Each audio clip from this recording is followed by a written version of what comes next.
thank everyone for attending the 2022 Restricted Research Committee meeting. I'm Andrew Lofters. I'm a director with the Academic and Health Affairs Division with the coordinating board, and I'm here with Dr. Blanda. We from Texas State University, I want to explain the process this year and to get started. We had a turnover in staff over the last year, which caused a lot of the processes to be delayed. So this one here was stretched out longer than it usually is. Next year, we should have it back on its regular track. So we apologize for the condensed review that we had this year. But we will make every effort to rectify that for the next review process. I appreciate all of your work that you've done to provide all the information on these awards and preparing for this review meeting, and I thank you. Since this is an open records meeting, we're following Open Records Meeting Act, so this is going to be live streamed, as well as we have a place inside where ACC, Austin Community College, where they have allowed us to broadcast the meeting, and we thank them for their hospitality to let us use their facilities. As you know, I'm not sure if you might know, but the coordinating board has moved to a new facility downtown in Austin. Well, we're not quite ready yet with our technology to do the meetings, but ACC stepped up and helped us out. Also, I'd like to thank Dr. Blanda because of the open records meeting requirements. We had to have a member of the committee to be present in the room, and he graciously agreed to come and sit in the room so that we can have the meeting and be adherent to the open records requirements. So I thank him as well. So let's go ahead and get right into the meeting. First thing I want to do is have a roll call just to make sure I have every account of everyone that is on the meeting. So I'm going to go through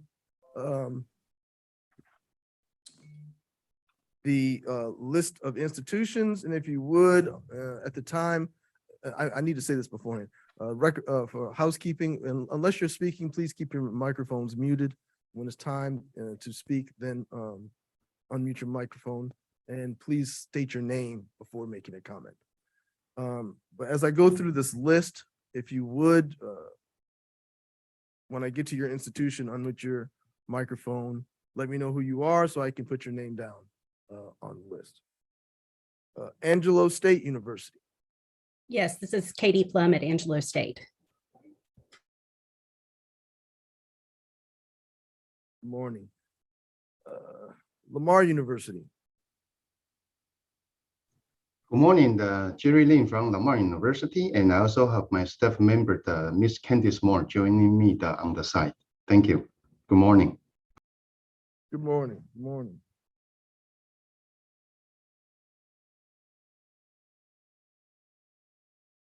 Midwestern State University.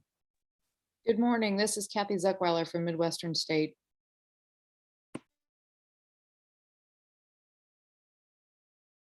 Good morning. Prairie View A&M University. Good morning. This is Kimberly Cooks along with Dr. Teresa Bailey.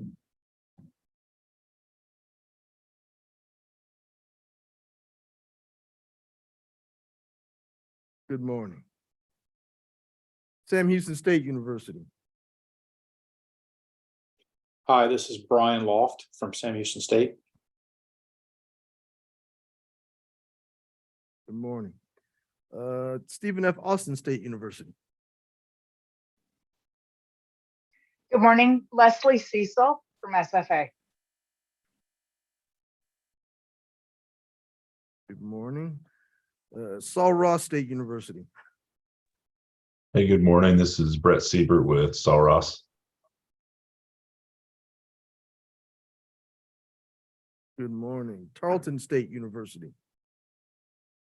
Good morning, everybody. This is Rupa Iyer from Tarleton State. I have Becky Wood with me and also Nelly DeCiccio. Thank you.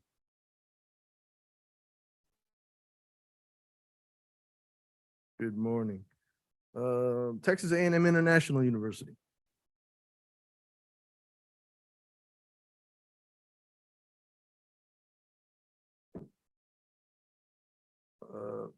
Texas A&M University at Galveston. Good morning. This is Patty Gonzalez at TAMUG.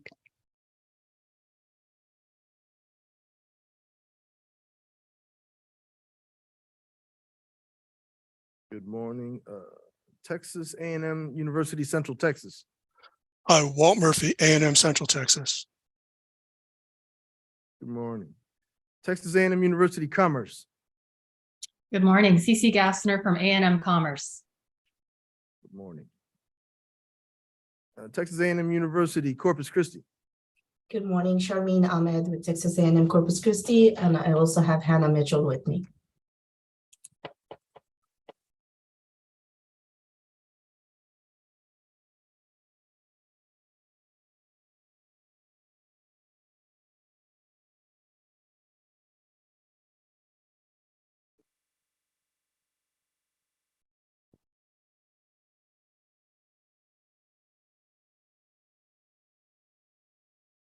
Good morning there, Corpus Christi. Texas A&M University, Kingsville.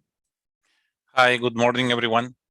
Jose Espiritu from A&M Kingsville, along with Diana Luna, Director of Contracts and Grants.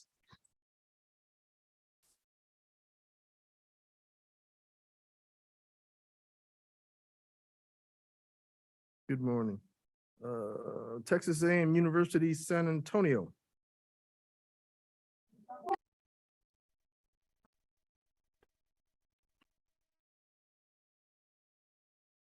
Oh, you couldn't hear Good me? morning, No? it's Patricia Zibluck from Texas A&M University, San Antonio, sorry.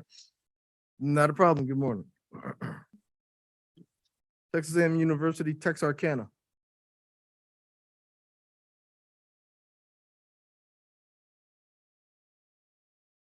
Okay. Texas Southern University.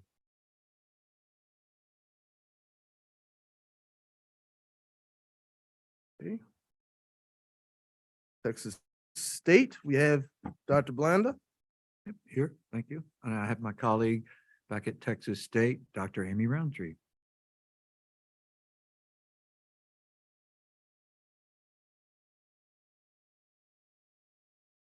Texas Tech University. Amy Cook, Texas Tech University, and good morning. Good morning. Texas Women's University. Holly Hanson Thomas from Texas Women's. Good morning to everyone.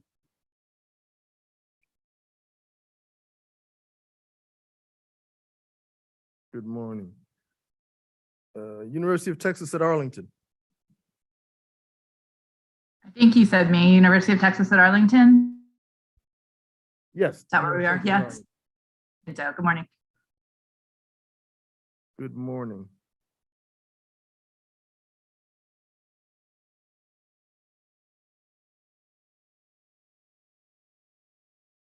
University of Texas at Dallas. Hello, Emily Lacey here for UTD. Good morning. University of Texas at El Paso.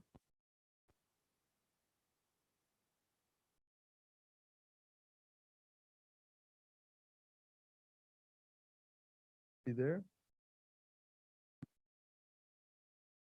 Hi, we're here. Okay.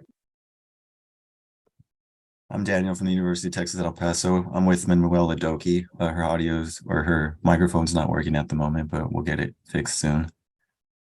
Okay.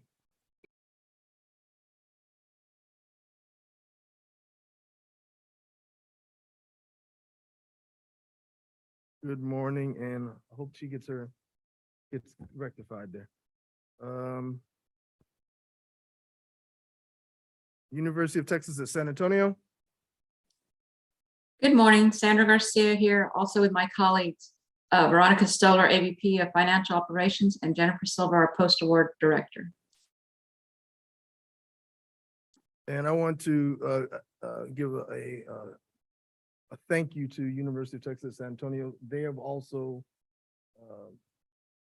graciously agreed to have a member sit with us so that we can have the meeting again tomorrow. So I appreciate you very much.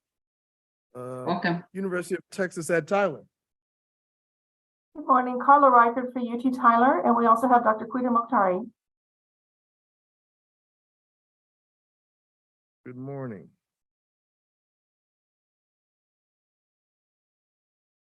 University of Texas at Permian Basin. Tim Pierce with UTPB.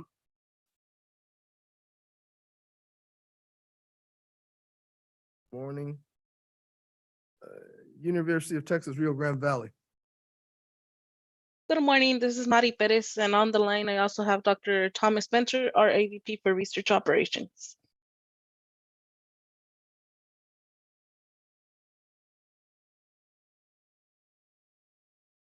Good morning.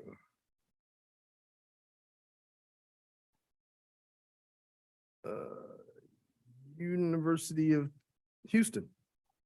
Good morning and a happy Wednesday. This is Chris Milligan, University of Houston.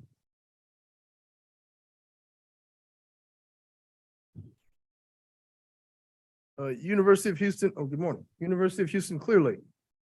Good morning, everyone. My name's Glenn Houston, and I'm here all alone by myself. Good morning. University of Houston, downtown. Good morning. This is Brandy Smith Irving with UHD.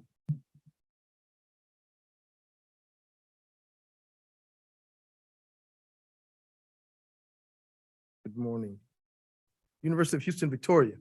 Good morning. This is Angela Hartman with the University of Houston, Victoria.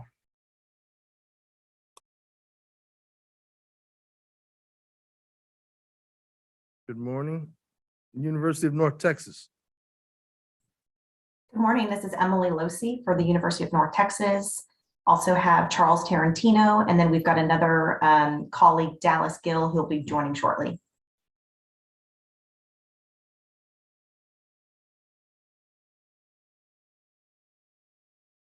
Good morning. University of North Texas at Dallas.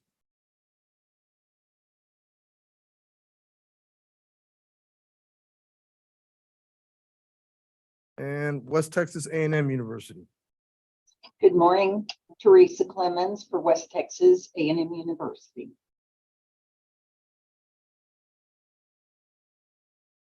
Go back one more time to Texas A&M University. I'm sorry, Texas A&M International. Once again, Texas A&M University, Texarkana. Texas Southern University. And University of North Texas at Dallas.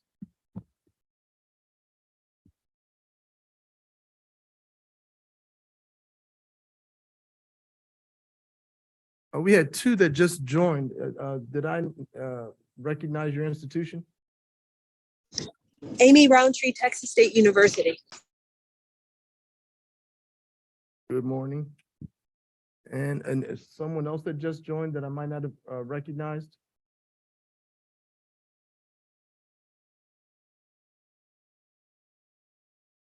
So let's go ahead and get started. If you would, what's that? The agenda's up right now? All right. So right now, we're going to be going through the agenda as we had printed it. However, I did want to, before we start talking about the SAMs and the actual awards, I did, if it would be acceptable to the committee, since Texas State's awards are going to be going up today, and since they decided, and they agreed to sit so that we could actually have the meeting, I would like to have theirs, addressed at the beginning, if it's possible, if there's no disagreement from the committee. We can get theirs on the way out, and then we can start right onto the list of all the awards and University of Texas at San Antonio as well. Those two that due to the fact that they're sitting and allowing us to actually adhere to the open meetings request. Do we want to go to the PowerPoint? Oh, you are? Okay, so right now we should be on slide 3, restricted research committee open meeting. Please refrain from any sidebar conversations and any chat. Please identify yourself for the YouTube and channel record. We're going to be recording this meeting so that we can have it and people can see it in the future.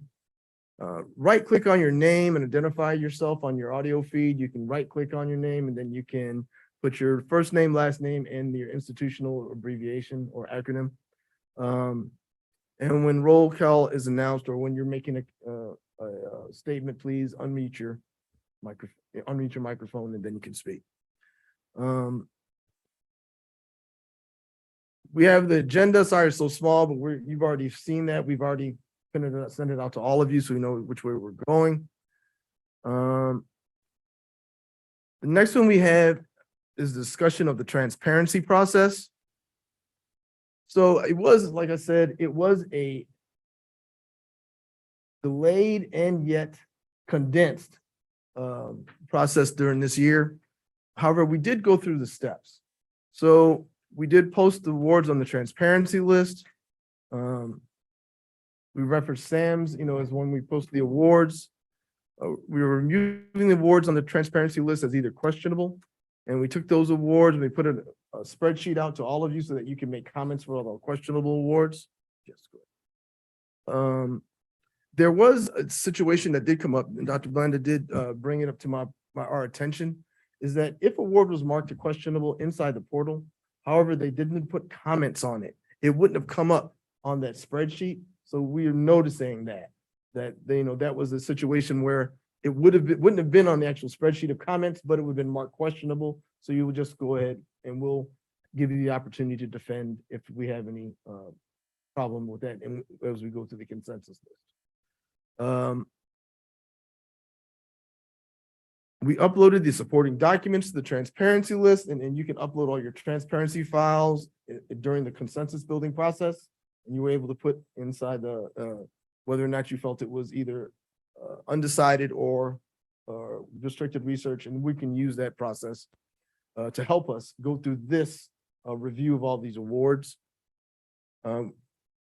Now we're going to the part where we're having the panel discussion of all the awards and acceptability, and then we're going to record additional awards for the next year. Right now we have a process which we need to maybe discuss, is that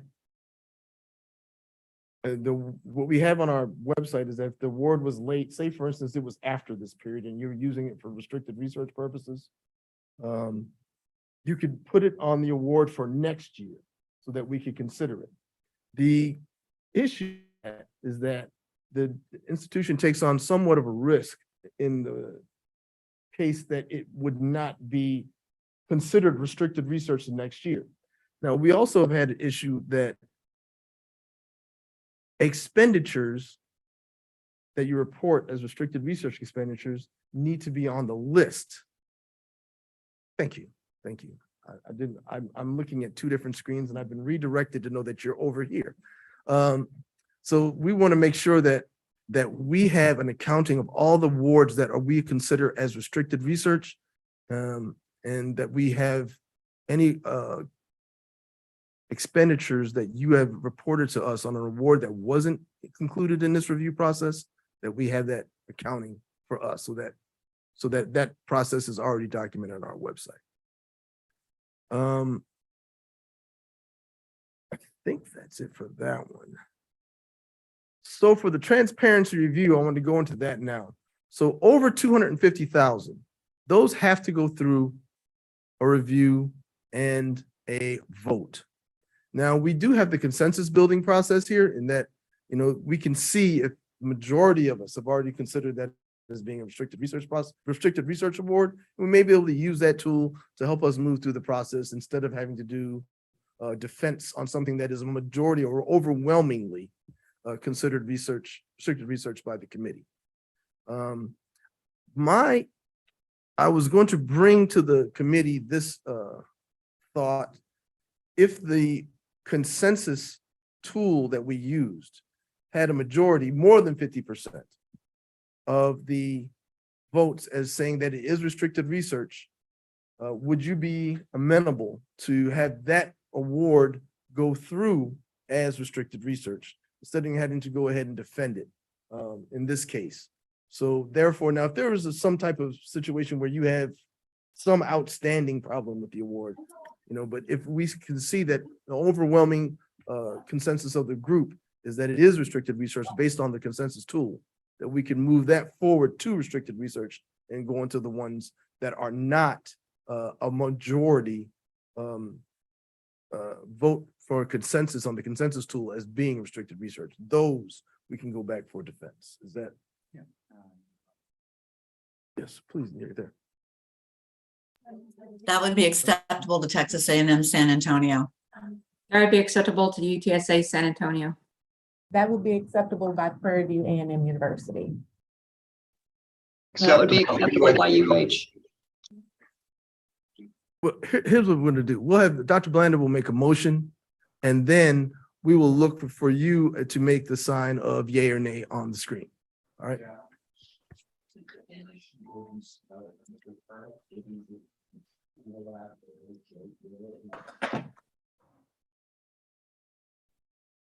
We can barely hear him. Sorry. I can't hear him at all.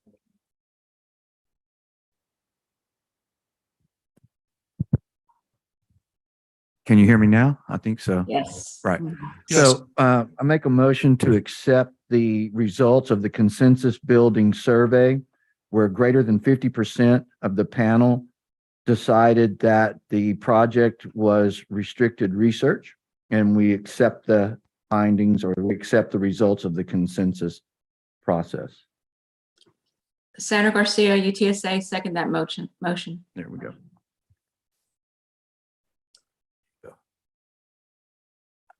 Any discussion? No.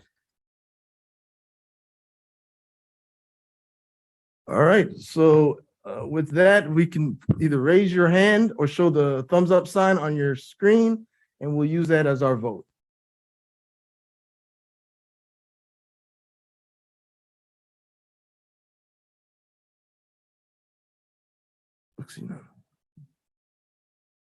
Okay, based on the reaction that I see from the screen, the majority is really, looks unanimous, is in favor. So we will use that process going forward for these awards. Thank you. All right, the next slide that we have is consideration of the standards and accounting methods for SAMs. This is the time when we have any kinds of concerns with the current SAMs document that we might want to bring up to the committee, because this is where these adjustments can be considered, and voted on through the committee process. Before I start into the SAMs, and does anyone want to bring up any issue that they may think that the committee might want to address, or you would like the committee to address? This is Chris Milligan from the University of Houston, and I just want to make sure we have clarification and that everybody's on the same page. In the past, when we've had these meetings, we discussed if it was an NSF award, it was by default accepted. Is that still not the case? That is definitely not the case. It never has been, because there's a couple things like noise, for example, where we accept the type 4. Oh, sorry, this is Katie Plum from Angelo State, where we accept the type 4 award, since that's the research track, but the primary purpose of, for example, the earlier tracks is on getting more teachers in the pipeline. Majority of NSF are, but a lot of the STEMs, some of the noise, several other programs, they have a research component, but if you really look at the primary purpose and dig into the meat of the proposal, it's to support students through their programs, and it may or may not have a research piece. Thank you. And then my other question was with regards to TRIP approved awards. If an award or a gift was already considered by the Texas Higher Education Coordinating Board as approved for TRIP match, it is by default restricted research. Is that not still the case?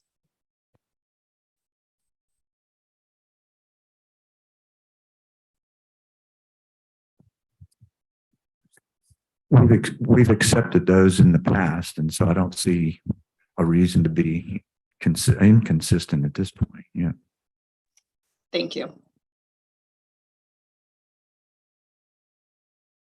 This is Holly Hanson Thomas from Texas Women's. this is not exactly related to the SAMs, but more to the report that our offices submit to the coordinating board for this. My director of operations was requesting that there be some updated guidelines. Now, she's been in her role for longer than probably any other director of operations around, and she knows it, but she said we don't really have clear guidelines on putting together this report, so I might ask for something like that. Yes, should you be more, could you give me a little more detail on that? I'm not quite sure what you mean by the report.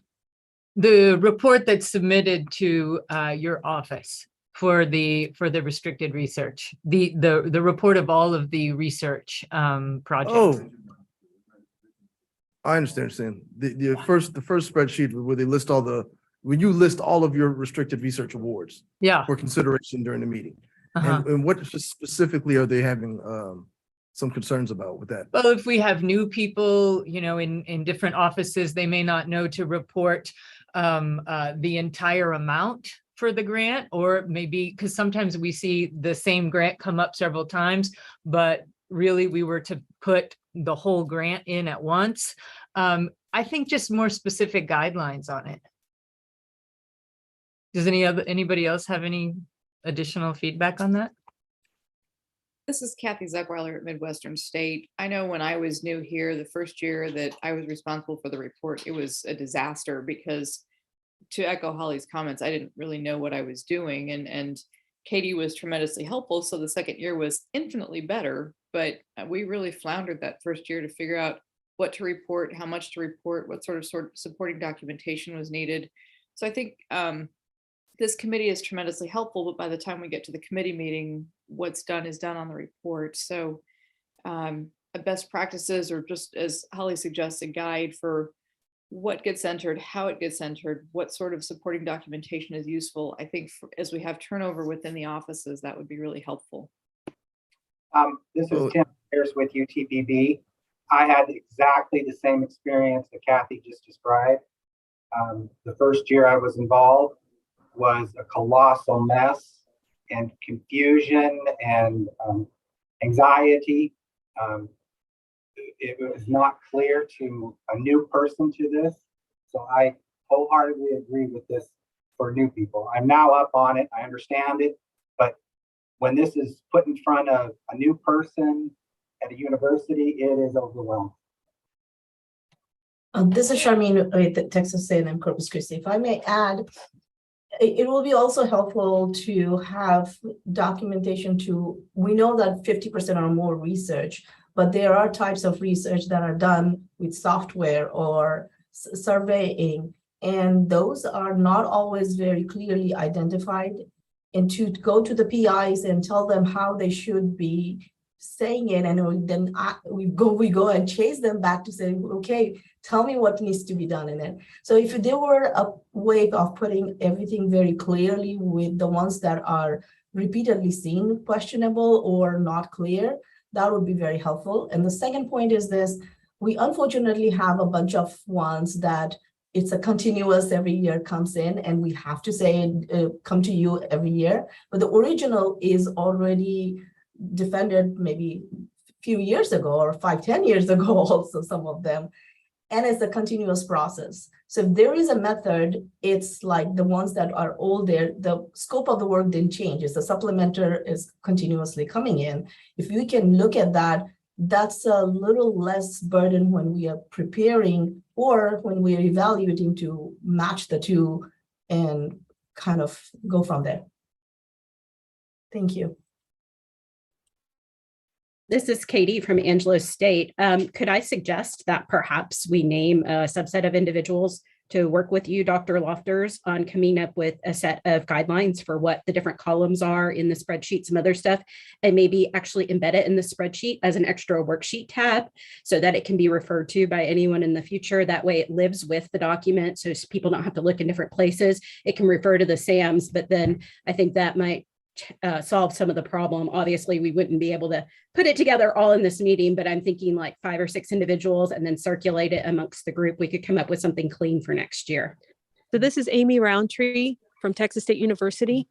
And communication is my expertise. I believe in that. I co-sign that so much. I'd be willing to volunteer myself. Yeah, in fact, we were just talking about that, Dr. Lofters and I, Katie, so that's an excellent suggestion. And Dr. Roundtree, Amy, thanks for volunteering.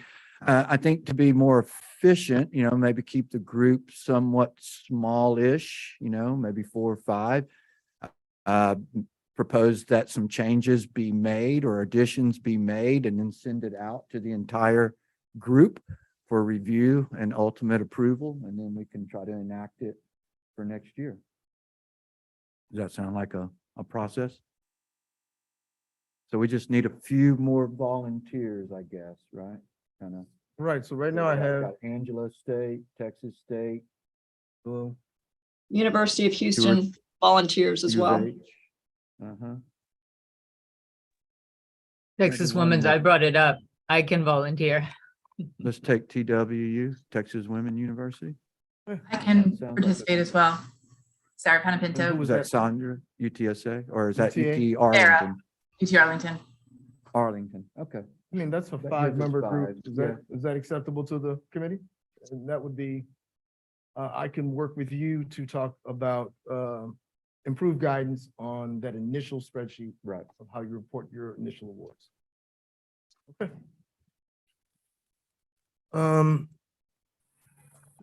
Any other SAMs type issues before we move on? I have a question. At the beginning of the meeting last year, there were a couple of items that were brought up with regard to the SAM. And I know at least one of them had to do with the definition of indirect costs within the SAM, because I know we had a problem with that with our NRUF review last year. And I don't know if perhaps that got kind of lost somewhere along the way because of the turnover in staff, but I was just wondering if that was still being considered. Sarah, can you elaborate on that and remind the committee what the discussion was specifically about IDC? Yeah, the discussion was our auditors were questioning whether or not indirect costs should count as expenditures. And there was, I might have to go back and watch the video, but it was something to the effect of they were trying to discount all indirect costs as expenses. I don't remember, but I remember it was. I'll go back and look and I'll send an email, I guess.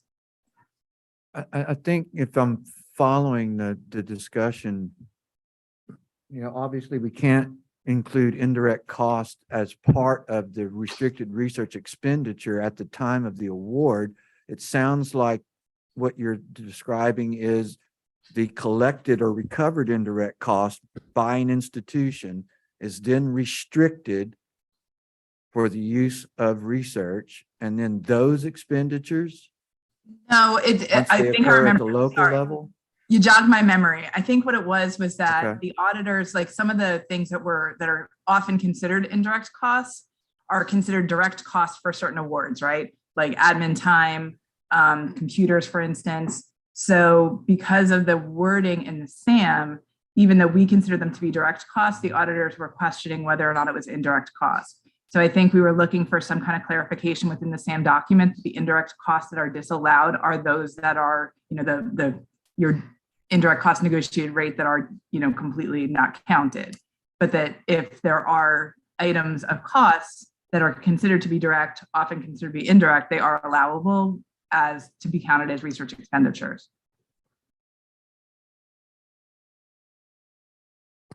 So anyway, Yeah, we're I looking think, for some I clarification. think I follow that. Right. And so really what I think, to rephrase it maybe, and you tell me if I'm rephrasing this correctly. We want to be able to consider all direct costs, including those that may resemble indirect costs from a facilities and administrative standpoint, such as the direct cost or the direct costing expense of administrative support. I mean, those are relatively rare, but they are real, where you can charge administrative support directly to an award if the program allows it, if the justification's in place. I guess I'm a little surprised that those wouldn't be designated as direct costs from the outset. So They if I guess were. They were, but if they They spelled were? anything Okay. like an indirect cost to the auditor, they questioned them and Oh. said that the SAM says you can't count any indirect costs. So just, for people that Right. are going through the NREF review in the future, it would be helpful if there was some clarification to the verbiage within SAM about not counting indirect costs. I see. I guess, some statement about exception. Is that what you're proposing? Sarah? Yeah, something like that, just that there's, it's Okay. not, Can you, looks very, just not allowed instead Sure. of Can you allowing find the fact that the section in the SAM where that language exists so that we can identify that section specifically and look at the language? Maybe that same working group Right, and I'm looking at, can take that on as well. That'd be a good idea to review that on the indirect cost. I also have one other request. Sorry, well, I've got everyone's attention. So when we're submitting the spreadsheet to the coordinating board, there's an opportunity to put a institutional identifying number on the spreadsheet that gets lost when y'all put it on your website. And it would be incredibly helpful if we could be able to retain that number in all of the THECB records, so I can easily kind of reconcile myself back to what was approved or what we're talking about. and this is for the initial spreadsheet when you first identify the awards to be considered, correct? Correct. Yeah, we there's a column for institutional identifier that gets lost after that initial submission. Yeah, That'd it be very shows up helpful. in the public spreadsheet, but not in the one that we work on in the back end at all. So I see what Sarah's saying. It's embedded in the name of the granting or contracting agency on the public side, but in the back end, the side we work on to upload documents, it's not there. Oh, in the actual portal. Mhm. That's correct. All right, well, that can be addressed on our side. Maybe we can look at the actual portal, see if we can keep that number along with the award. That seems like a technical issue that we might be able to address.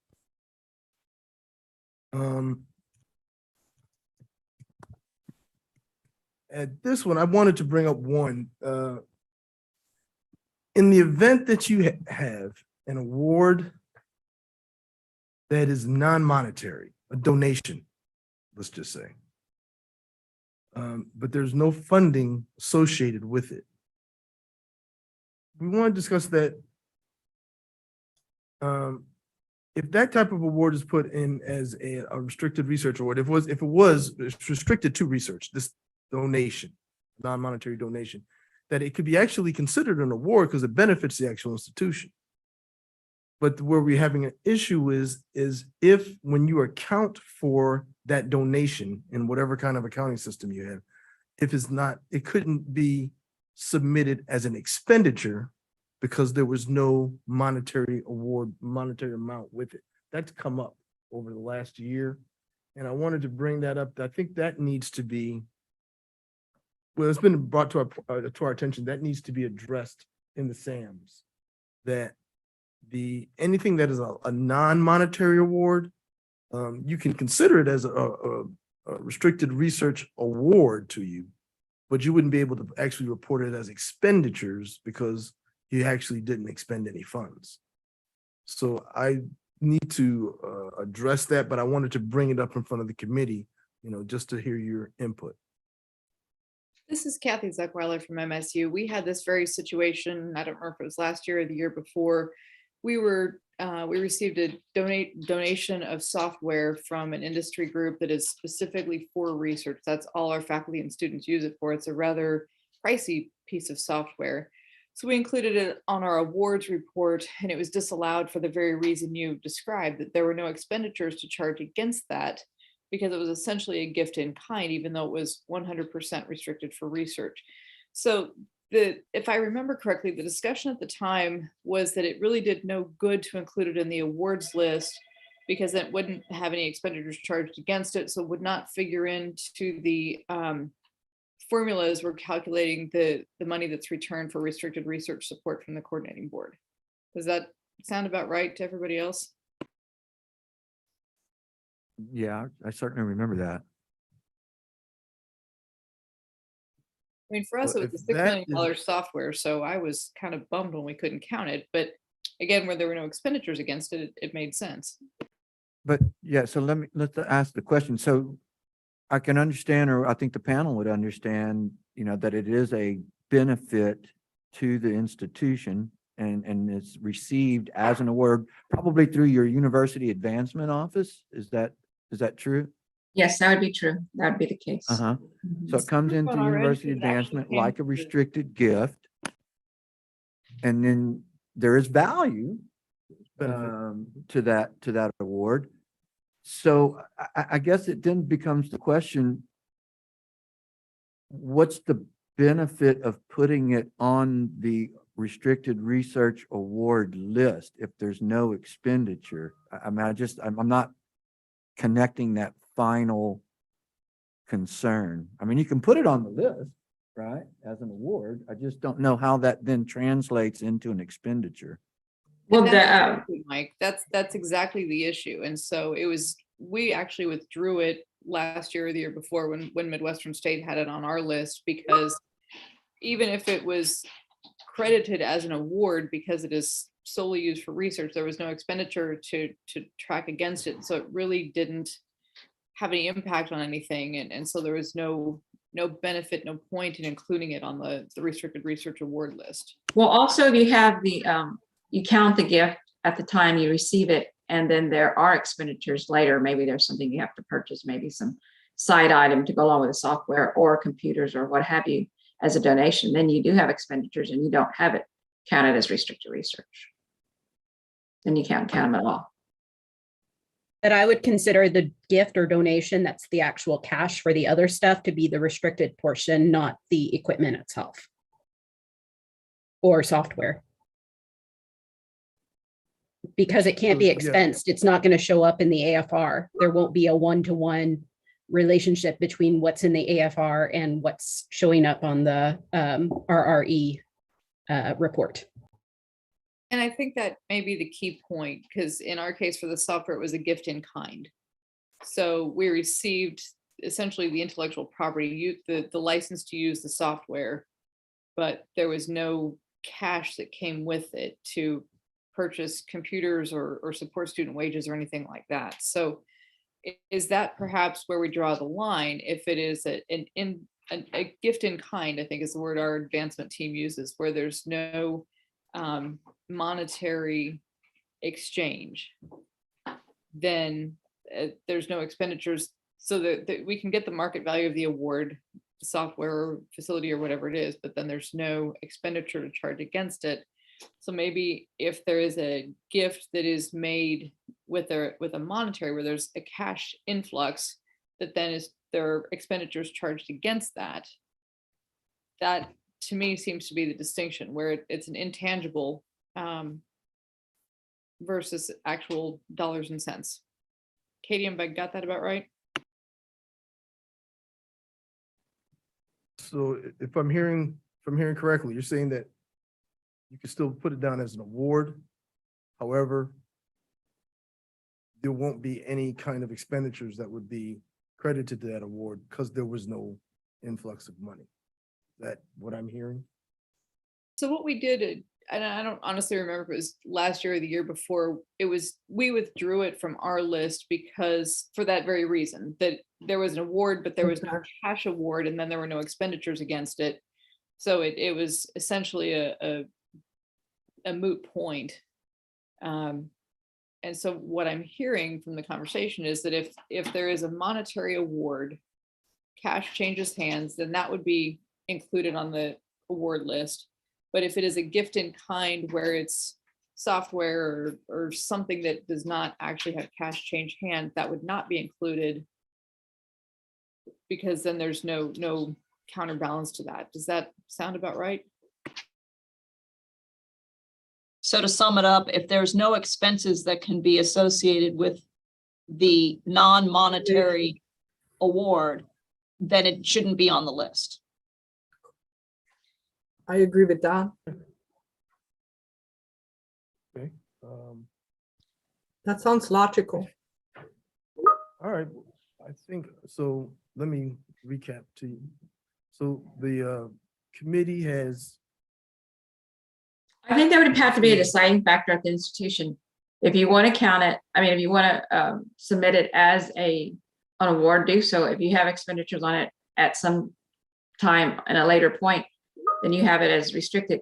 If you don't count it, then you can't ever, I mean, you can put it on the year, the list for the next year, but it could be beneficial to But have it. Sandra, where are you going to use the funds from to buy the additional equipment? Wouldn't that either be institutional funds or another grant fund that you would then report as research in its own to support that software license that had no expenses? Well, I just see that it could be beneficial just to include it on the list. If you don't have expenses on it, then there's no expenses to count. There's no reason for not to allow it to be on there.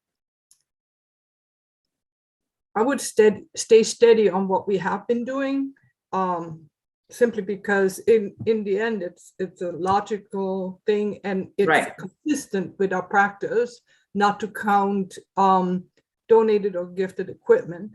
And if there are related expenses at a later time, you report the award that's supporting those expenditures. Right. I would like to stay consistent on that. That's my vote. Yep. I'm so glad you guys can hear me now. you know, That was a hard time. This is, I'm glad to hear you too. So basically the committee is down to a decision. Do we want to include an award on the list that has no monetary, and no monetary value in it? It's all in-kind benefit, basically. No expenditures can be, that's the best way to say it. No expenditures can be associated with it. So I would say for the committee, whether or not you want to vote on to put that in the SAMs. So that can give, direction to everyone and it's standardized inside the SAMs document. So that would be up to the committee if they wanted to make a motion on that. I'd like to make a motion. This is Chris Milligan from UH. I'd like to make a motion that we modify the SAMs to include this. I'm also going to recommend that even if that doesn't get done in a timely manner, that we at least include this in our, tips and tricks and how to compile your awards and what to look for.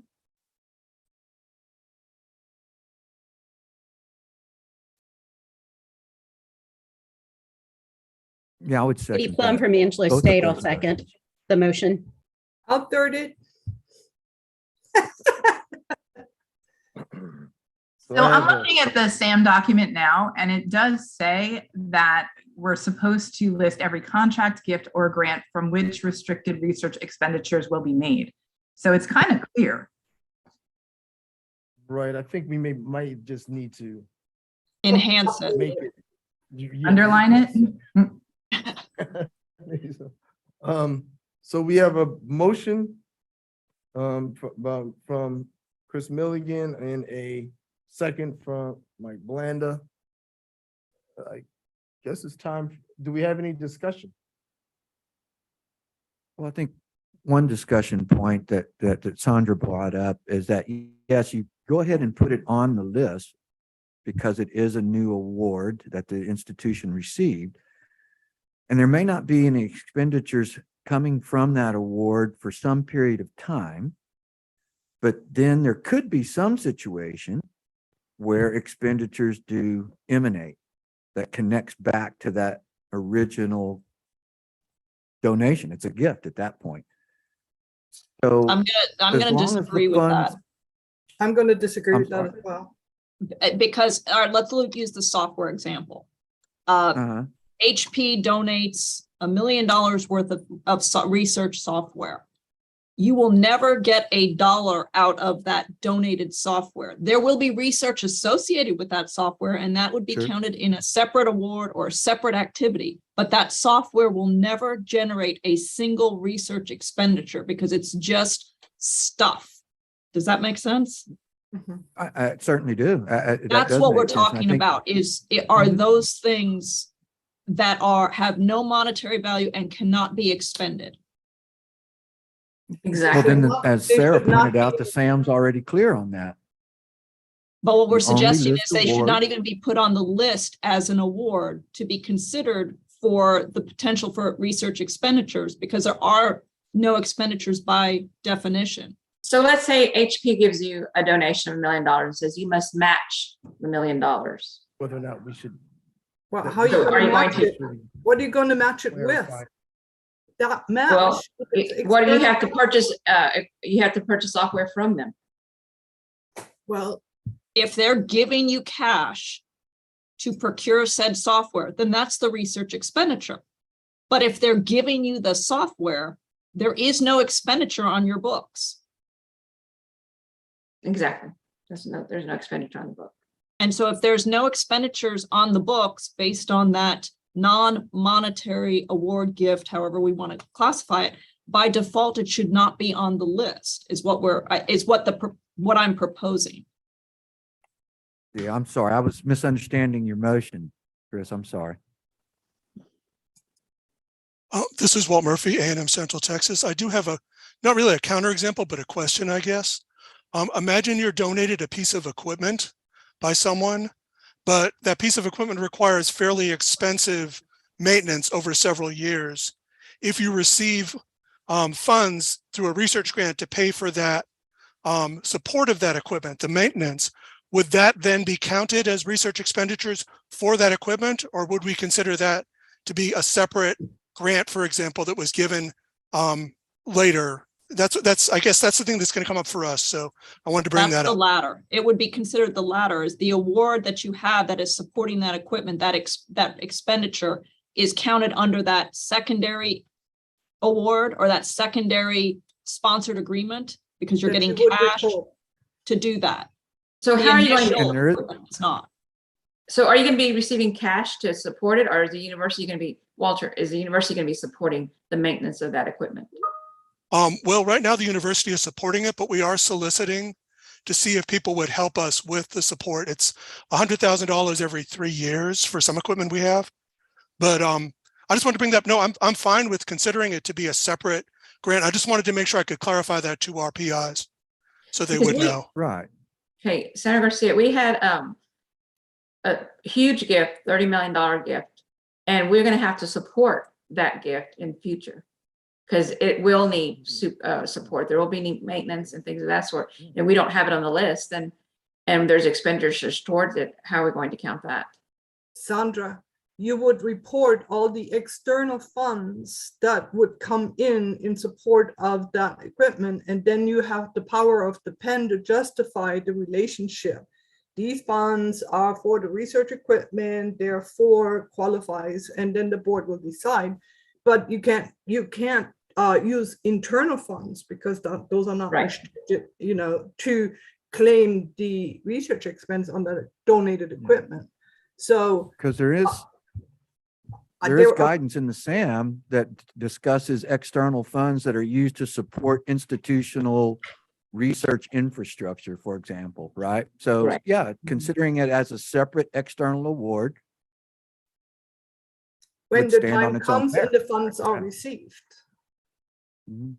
It's any support funding for that donated research equipment or software has to be a separate award if it's external, and then you can claim it on the list. What I'm hearing is that it's a cash in, cash out. And so if it's a gift in kind, there is no cash that changes hands. So then it doesn't count as a restricted research award. But if there is cash coming in, whether it is to support any aspect of research equipment maintenance, procurement, whatever, then there is cash out, then that award and then the associated expenditures would hit both the awards report and the expenditures report. minus Thanks, the I appreciate donation. the guidance.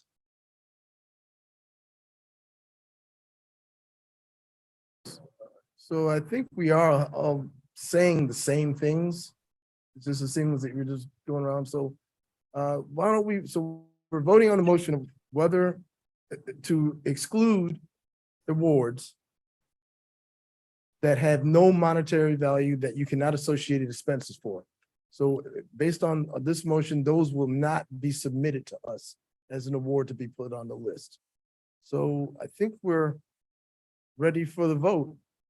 If no other discussion, if you please go ahead and show by your hand or by your thumb if you are in favor of excluding that award.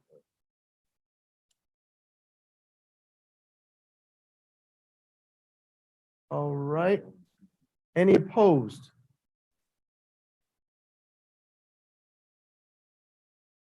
All right, any abstaining? And motion carries. So we will have that and make sure that, we enhance that language inside the SAMs to make sure that that's very clear. All right. We are now an hour in.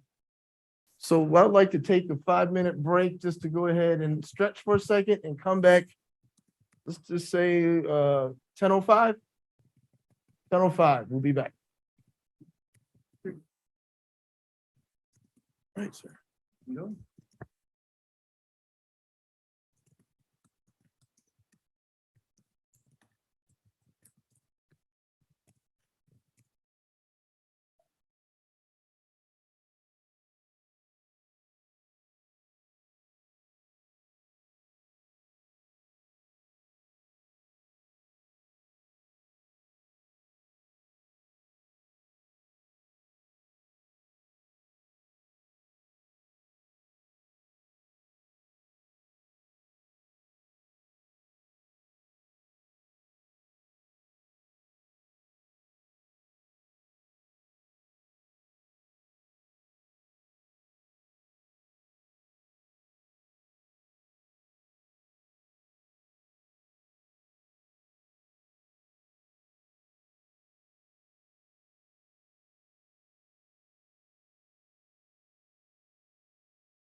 first one we're gonna go to is the slide that says it should be on consideration possible action of restricted research awards greater than 250, and then I'm gonna do Dr. Bland's 250. I'm gonna tack on to his the under 250.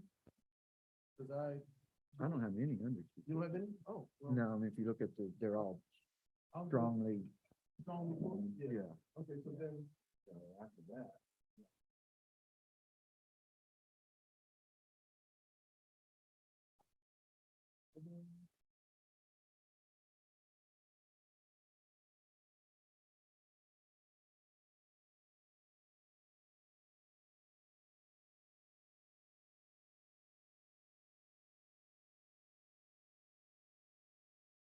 So it's just So it's just the three. so it's just them, and I'll do Yeah. Dr. Garcia.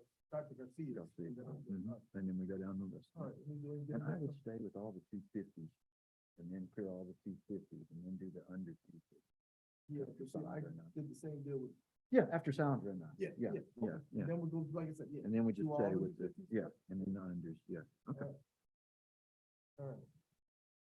Okay, welcome back. We are now on the consideration of the approved restricted research awards greater than or equal to 250. As I told you, we in appreciation to Texas State and University of Texas San Antonio, we're going to do those at the beginning first, and then right after we get through those, all their awards, we'll just go straight through the 250 list, and then we'll go on. There are a couple that we gave you some supplemental materials for that were given later on in the process during the process that we have put on there as individual items on the agenda. And we'll go through each one, and the institution can defend those as they come up. All right. So the first one we'll do, so Ernest, if you could pull up the Texas State 99597. awards. So I'm gonna go through the above 250 from the consensus. Based on our agreement that if it's a majority, which we had 23 of the votes that came in, so we're gonna say if it's over 12, that we're gonna consider that as being restricted research. So we're gonna start with Texas State, which is the first one we had 99. This is over 250, 9954, which had 18. So that will be based on our agreement, restricted research. 99595, 17 votes, restricted research. The first one that we were going to consider is going to be 99597. And that would be Dr. Blenda. Okay, thank you. So this is one of the types of awards that, while it was tagged as questionable, did not carry over to the consensus report. So we didn't have an opportunity to add additional material. But I'll start with saying that we first presented this award in FY13 to the panel. It was approved in FY13 as 19843. It recurs annually, semi-annually. It was last presented in FY20 as 82820. And the scope of work has changed. I'm sorry, the scope of work has not changed. It's still the annual SINAR survey that measures the statewide retailer violation rate of tobacco sales to minors. UH accepts this as restricted research since it appears to be a continuation with no change in scope. UTA does too. Texas Women's as well. A&M Central does as well. Yeah. UTPB as well. Bar University as well. UTSA does as well. Purdue A&M as well. UTSA, yes. CAMAC does also. SFA also. Okay. It seems like we have a consensus that this one will be restricted research. And we'll Thank you. put that down as restricted. I just have one question, if I don't mind. Yes. Since when did you start this program, Mike? We first presented it in FY13. That's 11 years ago. Or 9 Yeah, years we ago, bring it right? back we bring it back 7 every year. years. We brought it back in FY20. Right, So my question remember is, Reinhold, my question is, where's the new research? it's not new research, it's the same research. The scope of work hasn't changed. We get this, so Reinhold pointed out that if you get an award year after year after year, you still have to present it. That's So we correct. presented it every year. It's been approved every year. I don't think that's the point I'm trying to make. I've had It's several not new awards. research, Manuela. It's the same research. It's the There's no new same knowledge. survey that- There's no new knowledge to be gained. Because There is new knowledge depending on the results of the survey.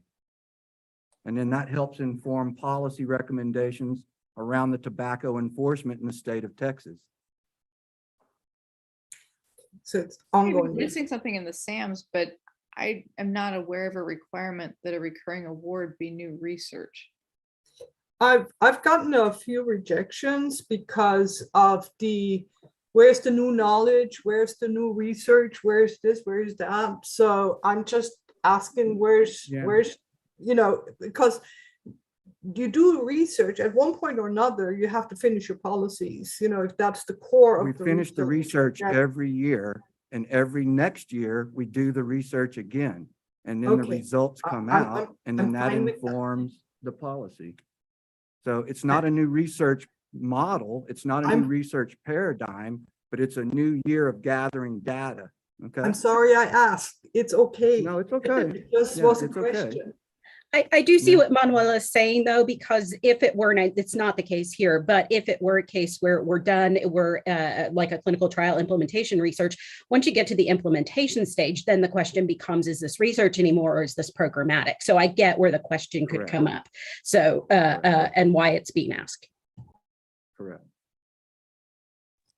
May I ask a follow-up? Yeah, so- Of the person who just, I'm not sure who spoke. This is Amy Roundtree calling from Texas. This is from Texas State. Even in that clinical application, if the PI is continuing to collect new data and have new findings based on maybe the sample or based on, you're saying that once it becomes intervention, it no longer is research. What if they also follow up with an intervention? They do a user test on that intervention. They put that intervention in a community of color. I'm not sure. I guess I'm just trying to wrap my head around when is it not new? I would still consider that research because you've got that intervention piece. What I'm thinking here is, let's say you do a multi-year study, 10 years on a new piece of curriculum, and you get some stuff going, and then you go, okay, this is great. Now we're going to implement it. And you're focused on, you're not collecting any additional new data. It's not reviewed by the IRB anymore. You're just carrying out program or project. I think at that point, you've left the realm of research and now you're doing a purely implementation project. But what you just described, Amy, was a continuation of the research activity. Right. Yeah. And again, I'm just asking because the case of a new curriculum, if they are taking the curriculum and then they are testing it and they are using programmatic evaluation to then make generalizations, perhaps create that curriculum, turn it into an invention disclosure, selling it. So in my mind, I'm still sort of hazy on the new, but I'm going to sit and listen. Perhaps I will get clarification. Yeah, you just hit the nail on the head, Amy. That is considered restricted research. By definition, you are taking a model, you are tweaking it, you are testing it, you are redeploying it, you are then tweaking it again, you bring it back. I mean, that is what we consider restricted research. If this was a matter, we did all of that, now it's in the classroom, now we're offering this as a course and have a nice day. That's where the research, I think, where that line gets dropped. It's not just create a course and good luck with that. You are continually refining and dropping that down. So you hit the nail on the head with that. Thank you. I digress. Please, Dr. Blanda. All right. There we go. Dr. Blanda, next one we have is 99598. Dr. Blanda. Yes, 99598 is an NIH T34 award. The notice of grant award clearly indicates that this is a biomedical research and research training award. It also confirms that the award is R&D.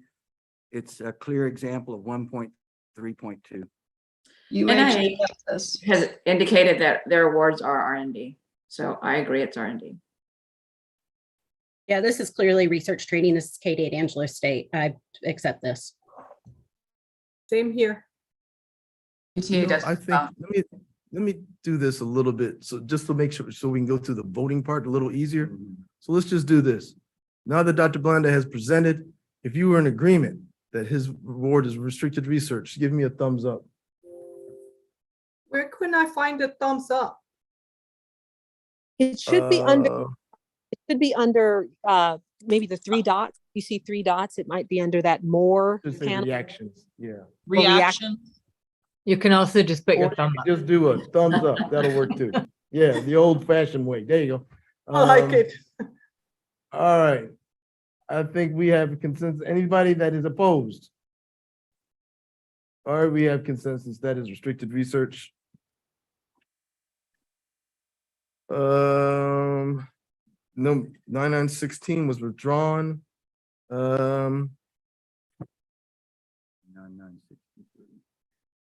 99, what's that?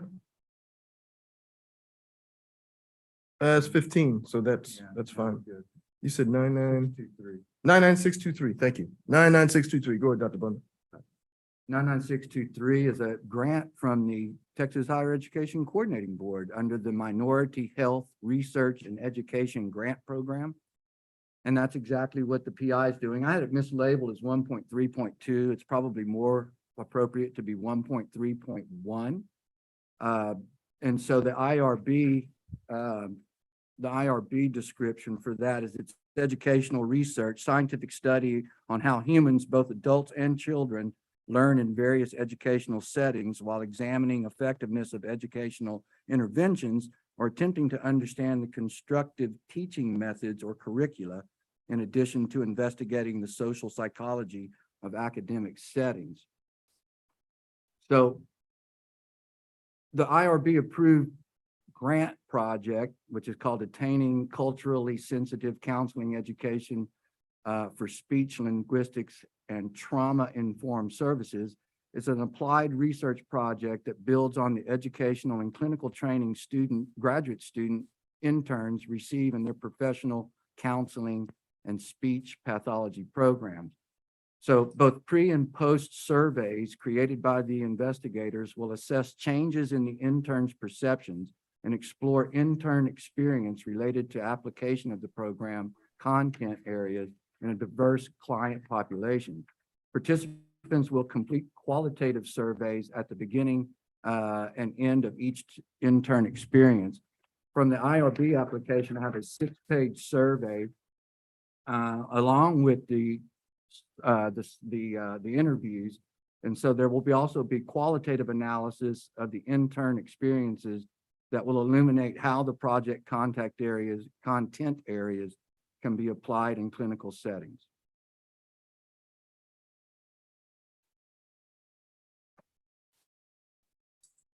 All right, That's what we have. any questions? Yes. Can you bring back up the visual, the portal?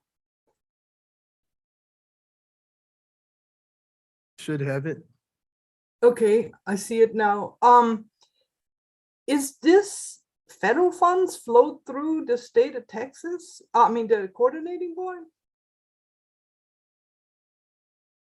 I'm not sure. I'm The not funding looking for at this the- came from it's MHCP. Mhm. MHCP is part of the tobacco grant settlement funds that came to the coordinating board to fund two basic different programs, the minority health grant program and the nursing innovation grant program. That's where the funds Okay. are coming from. Does the coordinating board consider any of this research?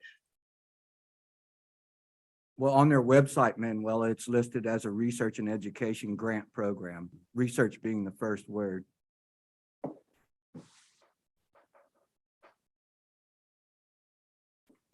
Perhaps there's supplemental documentation that we haven't seen on the on the screen, but I'm still struggling just a bit on this.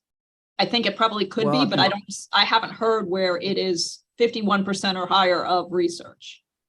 And to Well, it's echo all- Chris, this is Katie. My concern here as I look through the narrative is I would expect to see some clearly stated research questions or hypotheses, which these programs do have sometimes, and it's not showing up anywhere in the narrative that I'm seeing, but I'm just skimming. So if I missed it, let me know. Well, it may not be in the narrative of the grant proposal, but that's why we go to the IRB process as well. And you do have to pose a question. And again, this is under educational research, where we're trying to scientifically study how humans learn in various educational settings.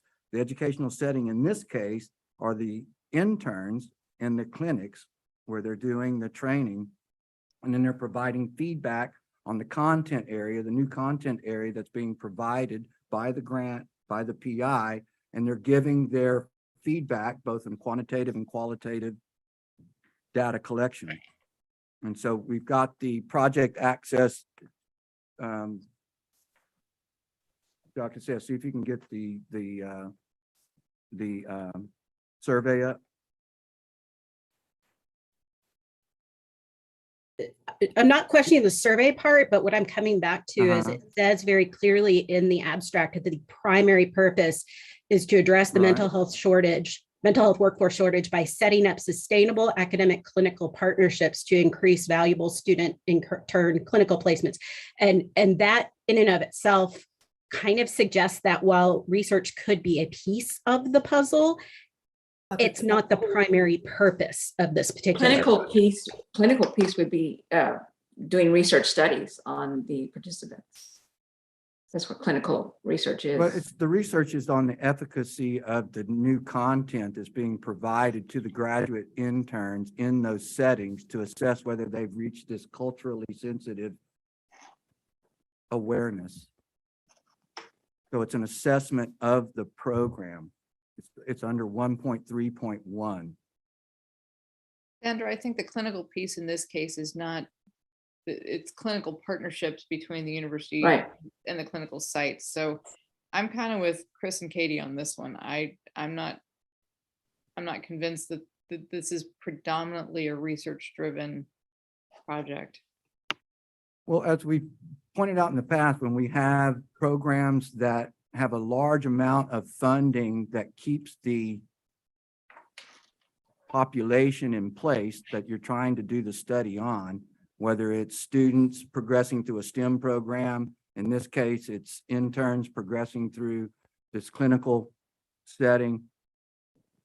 The funds are at some point enabling the students to stay in the program so that the data can be collected to see if the program and the interventions are in fact effective in producing the outcome that the grant was awarded for. But I would argue that So in this case, the support students more are the than white research. mice as we've used in the past. So thank you for everybody making a case. We should just probably take a vote now. Yeah, I'm ready. All right, so we've heard the justification from Dr. Blanda. Please, if you would, Roll by roll, yeah. you're gonna do the roll. Yeah, because you're gonna have to count the vote. All right. Angelo State University. No. We'll have to do this in roll call.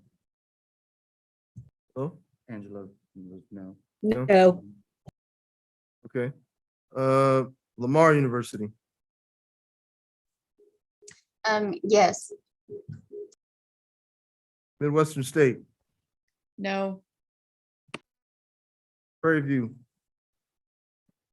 No.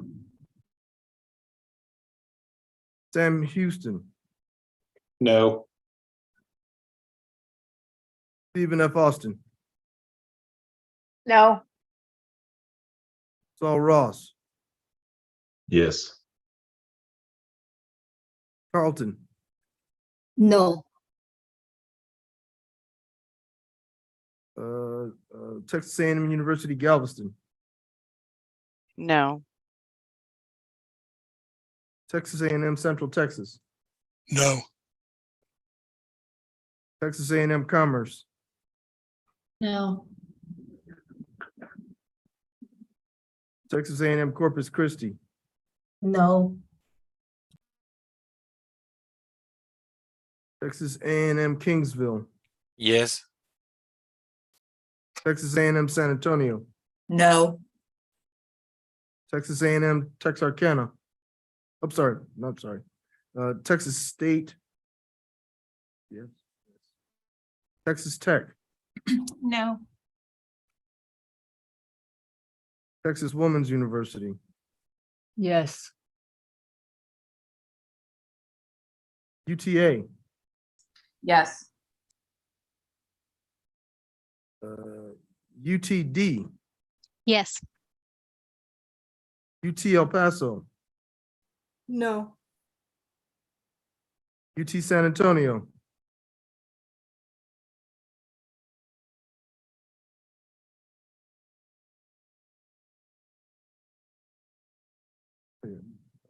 oh, we couldn't hear you, Dr. Garcia.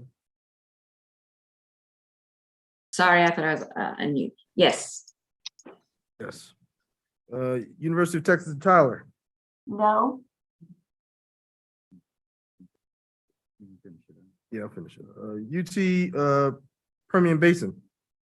No. UT Rio Grande Valley. Yes. University of Houston. No. University of Houston Clear Lake. No.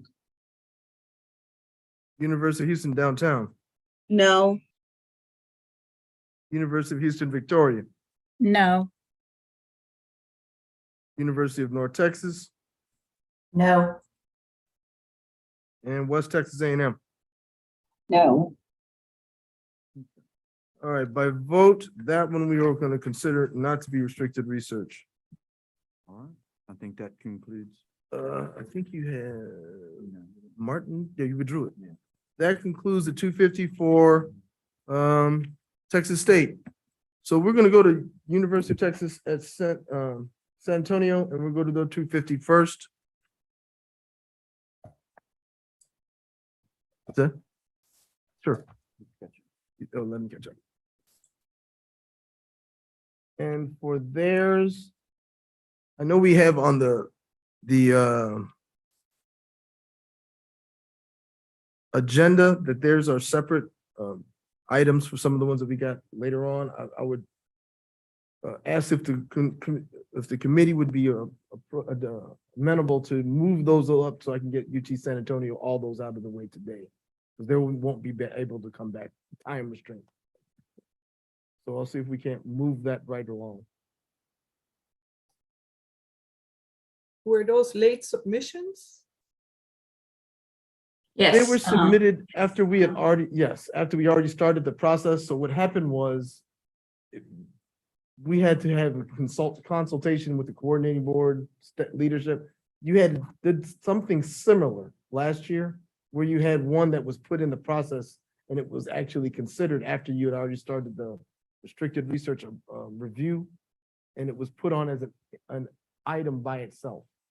There's So an that's why- unreported award list document on the restricted research page that you're able to utilize if you miss some awards, unreported awards. And this was done, if I recall correctly, the year before, but they didn't put it in until this year. Correct. I did not think All right, that was ready? an option. Yeah, well. On their website, it's we had stated. Yeah, we had a discussion with our leadership for this time. I think that might be one of the things that we're gonna address with this subcommittee is the late awards. That will be one of the things that we also talk about. That guidance that we have on the website. We are now the University of Texas, San Antonio, over 250.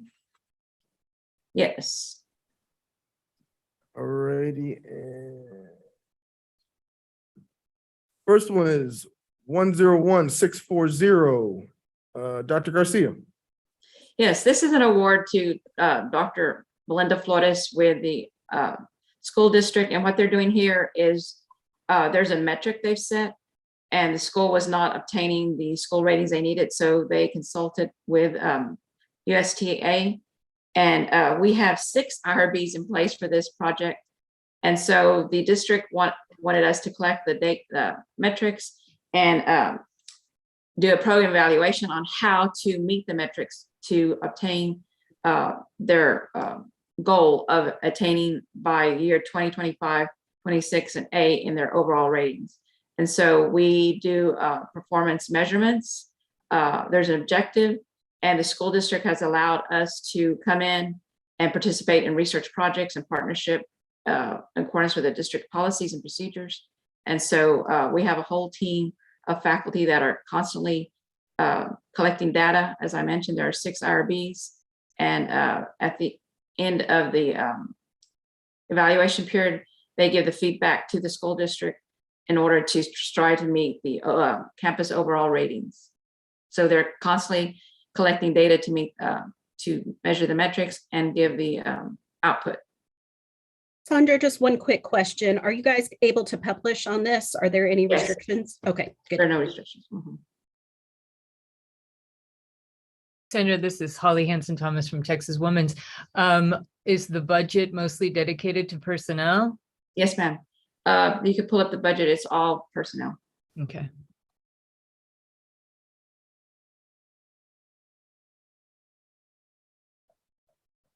Okay. If there are no other questions, do a roll call vote again. Correct, roll call vote. Angelo State, Yes. Lamar, Yes. Midwestern State, Yes. Prairie View A&M, Yes. Sam Houston, Yes. Stephen F. Austin, Yes. Saul Ross, Yes. Carlton, Yes. TAMUG, Yes. TAMU Central Texas, Yes. TAMU Commerce, Yes. TAMU Corpus Christi, Yes. TAMU Kingsville, Yes. TAMU San Antonio, Yes. Texas State, Yes. Yes. Texas Tech, Yes. Texas Women's, Yes. UTA, Yes. UTD, Yes. UT El Paso, Yes. University of Did you- Texas San Antonio, I'm gonna say yes. Did you hear? I'm I gonna- said yes. Did you hear El Paso? Yes, Oh, good. yes, I heard El Paso, I got you, I got you. Thank you. Where am I? UT Tyler, Yes. UT Permian Basin, Yes. UT Rio Grande Valley, Yes. University of Houston, Yes. University of Houston Clear Lake, Yes. University of Houston Downtown, Yes. University of Houston Victoria, Yes. University of North Texas, Yes. and West Texas A&M. Yes. Unanimous. That is Thank you. restricted research. Thank you, everybody.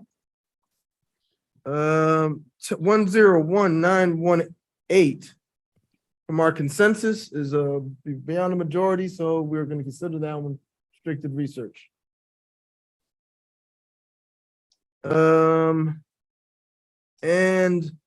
101921 is above our consensus level, so we're going to consider that restricted research. So if we would, I would like to just adjust the agenda a little bit, and we're going to go to the UT San Antonio's over 250 that came in after that one. All right. So we're going to go to the one that was given to you in the email with some supporting documentation that was provided by University of Texas, San Antonio. I believe it was the abstract and the budgets. We can go to the first one, which is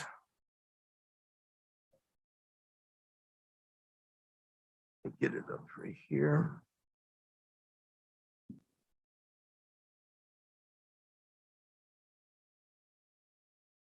Number 5 or number 7 or number 8? Right, I'm going there right now. Where did I do it? It appears to be number 5. Here we are. So the first one is going to be number 5 is the agenda item we're going to, and it's going to be the UTSA ICCAE Critical Technology Studies Program, $2 million budget, Department of Defense. Yes, does anyone have a question? I'm looking at an SC1 from NIH. Am I looking at Well, the there should right be one? one that says UTSA.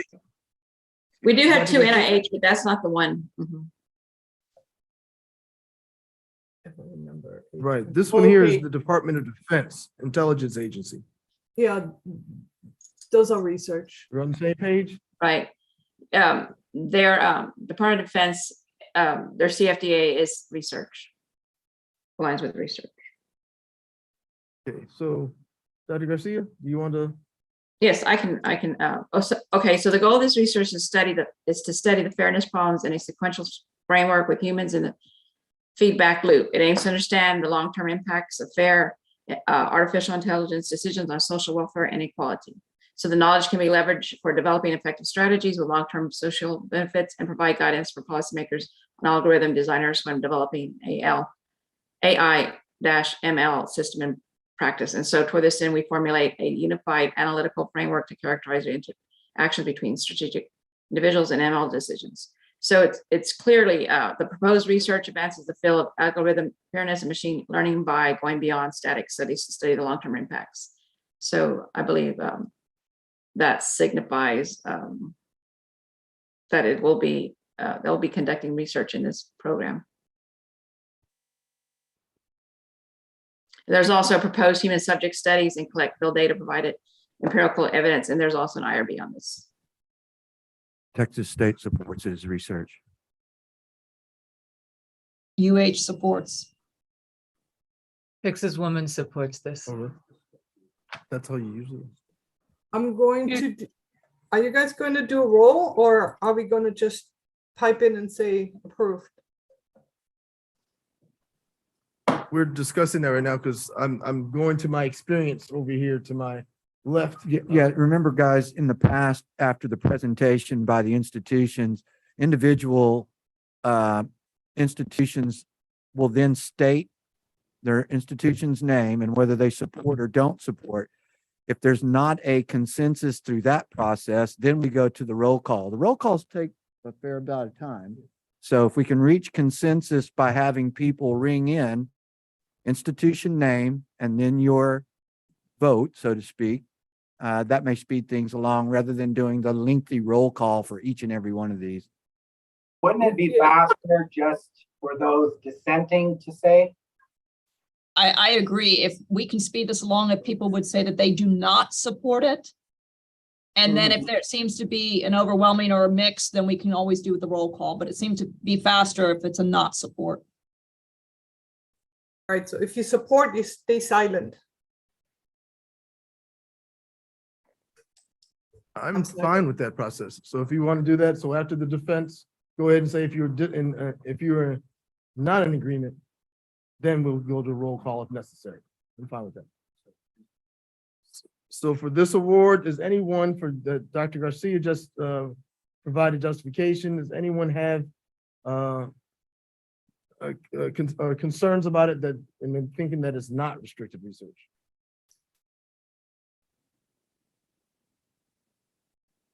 No, the total award amount, just a question, the total award amount for this particular project is what? Hold on.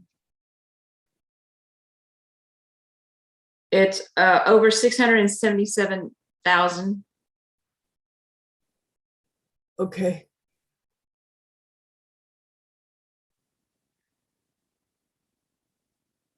Well, it's a multi-year project. I'm sorry. I don't have it in front of me, Is but this one not the $2 million one? yes, it is. I'm sorry. Yes, That's why I that's had to what I go have back. too. Yes. Sorry, yes, I was yes. freaking out wondering where the 600,000 one was. No, I'm sorry. I was looking at year two budget. I'm sorry. So hearing none, we will consider that one restricted research and we'll move on to the next. This is on item number 5, epigenics of energy homeostasis, bioenergetics and obesity. Dr. Garcia. Yes, and I'm sorry. I apologize. I'm trying to manage like 4 screens. So I got all this stuff up right. So anyway, this is an NIH award, and as you can clearly state, and you'll see in the award notice that it states that NIH awards from NIH are R&D, and also the nature of the CFDA is extramural research. And so there you have the abstract. I can read it to you if you like, but it's an NIH. It's an This is Katie from R01. ASU. It's very clearly research from the specific Yeah. aids. I mean, it's an R01, but one question that I have is the budget period and the project period, that expired June 30th. Right. And so we had to go back because of our audit and have this, because we hadn't, there's a little offset there that we had accounted the expenses that it never got awarded as restricted research. So it was never presented. And that's why we had to go back and use that form to come back and propose. Okay. Thank you. This is back to that same process that we talked about earlier, that you've mentioned earlier about the late awards coming. It's the same thing that we need to discuss with them. But they need to put it back on the list, so they brought it to us afterwards. All right. Understood. Any other questions? If there's any, having heard the justification, Dr. Garcia's, are there any institutions that think that this is not restricted research? Hearing none, we will consider that one, bullet 2 as restricted research. Same item, number 5, quantitatively predictive biology of aquaporins, 1, 5, and GLPF. Dr. Garcia. So I always tell myself, if I can't say the title, it's really research. That's my line. So it's not my normal. Yeah, we've got to everyday move beyond that model. word usage, right? It's out of my normal vocabulary. But anyway, just all kidding aside. So this is an NIH award as well. And so again, it applies to the same that we just talked about. It's an R&D, it's the CFDA name is Biological Research and Research Training. And so all the funds were utilized for research. And so again, the abstract is there if you would like for me to read it to you, but it is an NIH award. It is clearly research because it's an SC1, which is the old score thing. But again, I have the same question. The project period expired 07/31/2021. So it's not even in, unless you're in a no-cost extension, you probably won't have any expenditures on your AFR. Not this year, but we had them in prior years. So we had to, because we counted it as restricted research, we had to go back and get it. Okay. So you counted in the AFR, but it wasn't on the transparency report. Yes, ma'am. Thank you. That's clearly research. Mm-hmm. Thank you.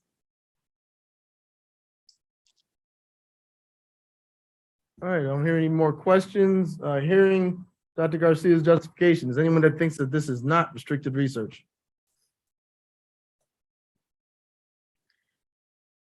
Hearing none. I appreciate everybody's time and support. Thank you. I think that's all of ours. So, and just as I promised the UTSA, I'm going to look for the last ones as far as the under 250.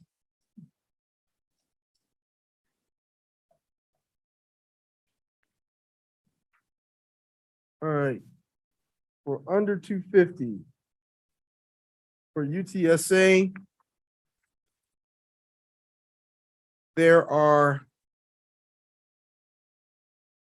one of them, Dr. Garcia, is 101679.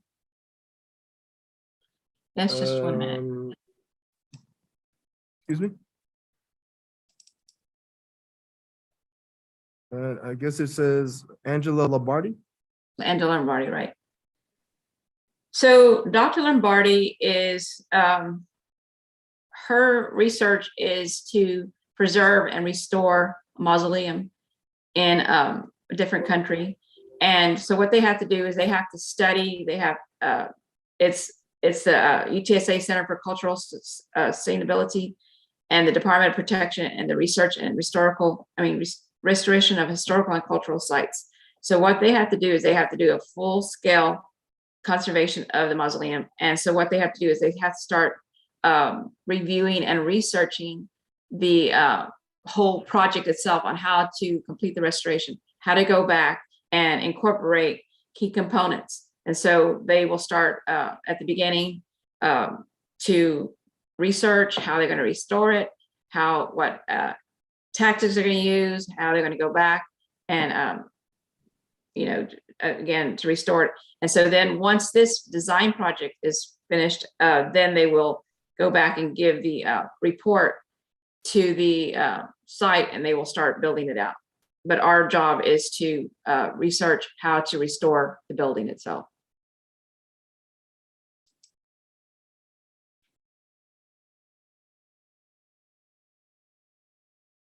Any questions? Yeah, this is Brian Law from Sam Houston State. Sandra, what's the SAM designation on that? I'm sorry. I think we had it as 1.1.1, but I'm not really sure. I have to pull up the SAMs to look into it deeper dive. Yeah, that's fine. I mean, I was just trying to link it back to discussions we've had in the past about archaeological.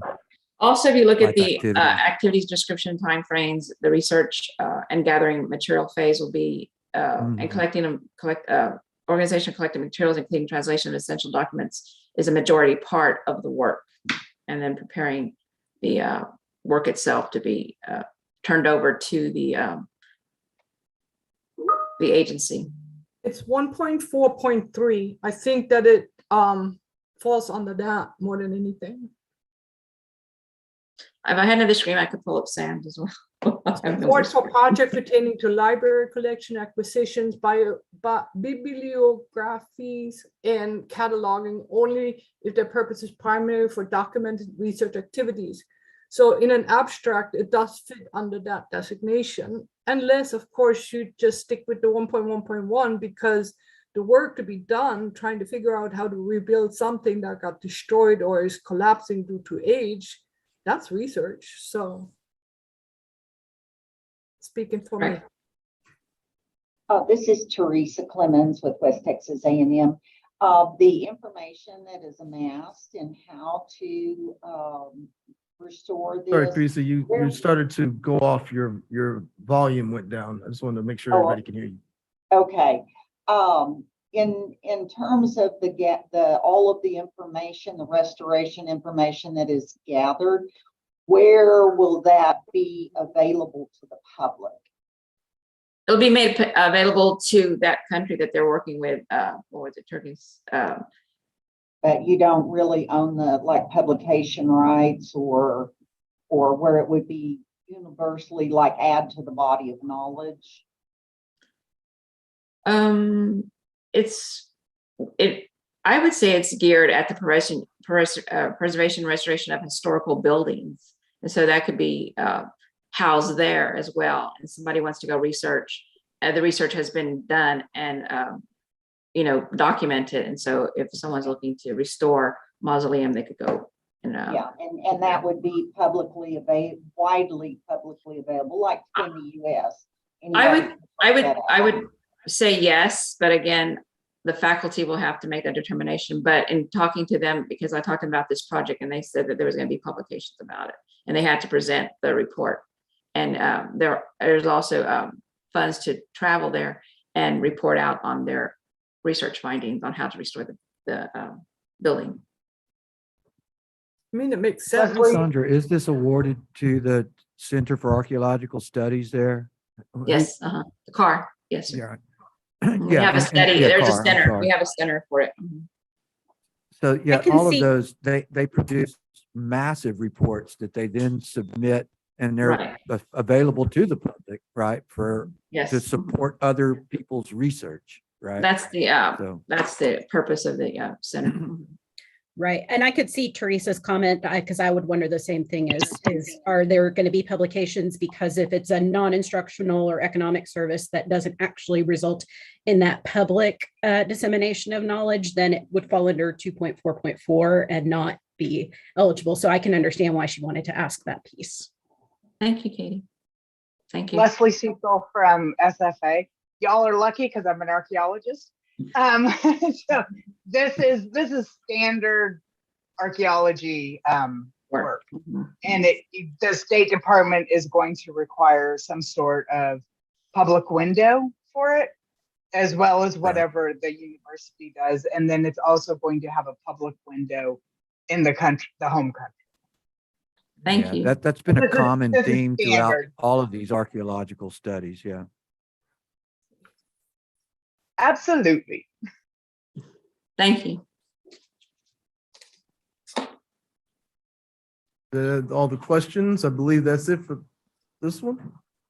Hearing Dr. Garcia's justification. Does anyone that think that this is not restricted research?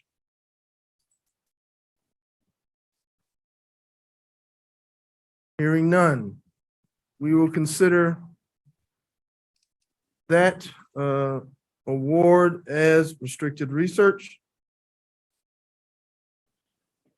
The other awards that were there on her under 250 list that you have, that was on the that was provided to you, those were considered restricted research following our guidelines on the consensus building tool.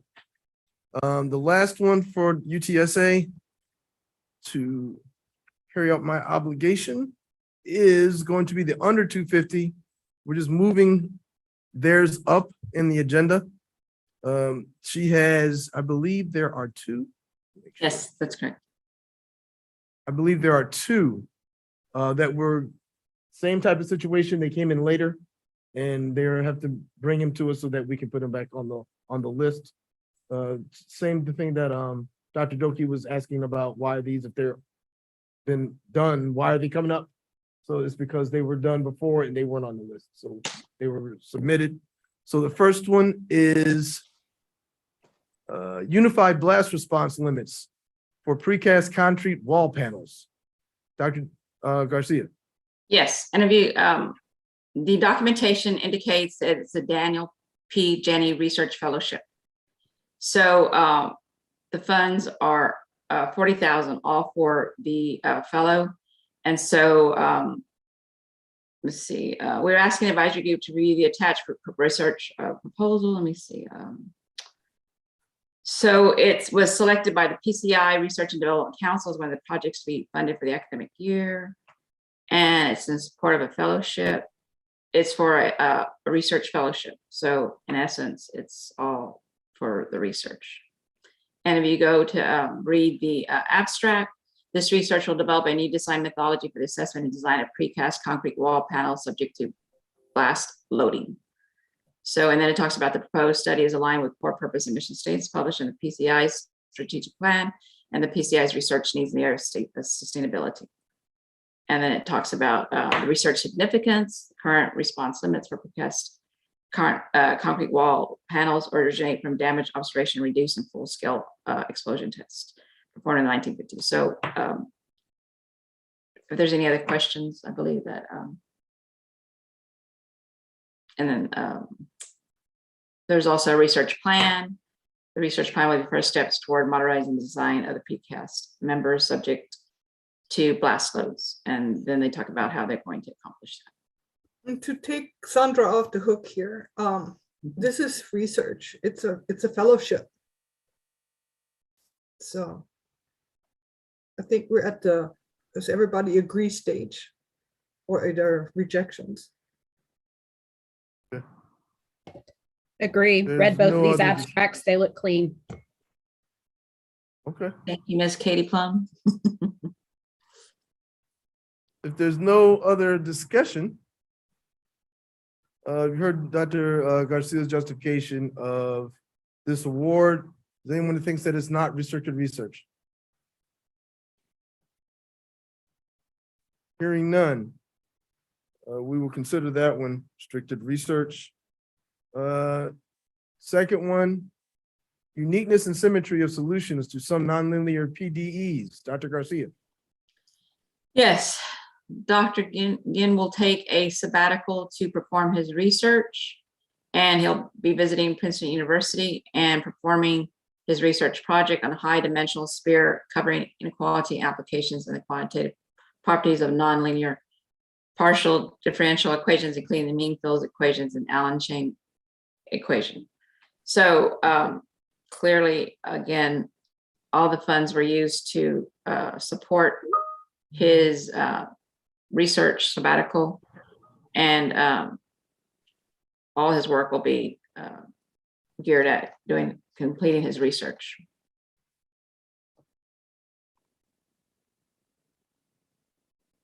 Any discussion? Hearing none.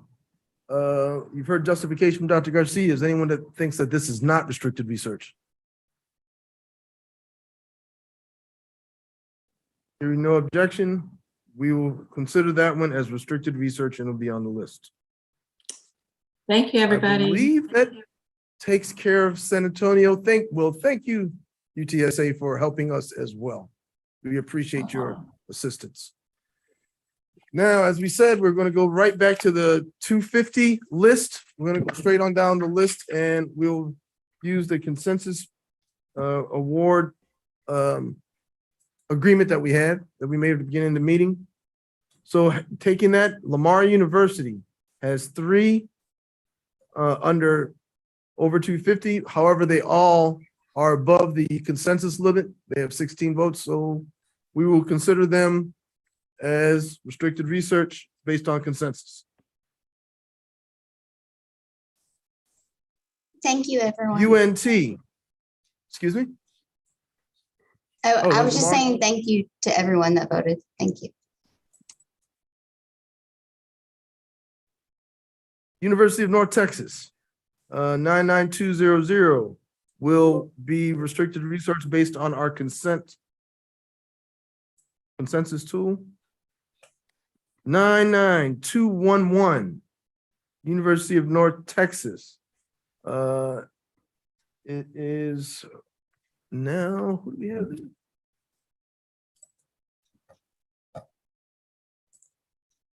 Emily? Yes, and I'm going to actually let Dallas speak to this one. He is in our corporate and foundation relations, and this is a professorship that I'll let him chat a little bit more about.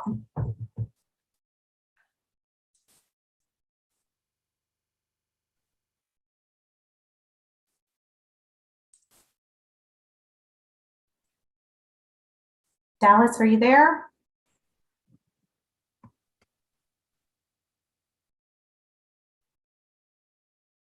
I'm sorry, I missed the vote, but who are we talking about? Sorry, I was trying to grab our representative from corporate and foundation relations, but he may have stepped away for just a couple of minutes. So I'm happy to chat a little bit about it. This is going to be a planned professorship for one of our accounting faculty members. I did get confirmation that they are expected to have over a 50% research load and that this funding is going to be taking care of that salary support. Let's see if there's any other details I have. Just that this is a research intense faculty member. It's expected to support their research time. And again, it's expected to be over 50%.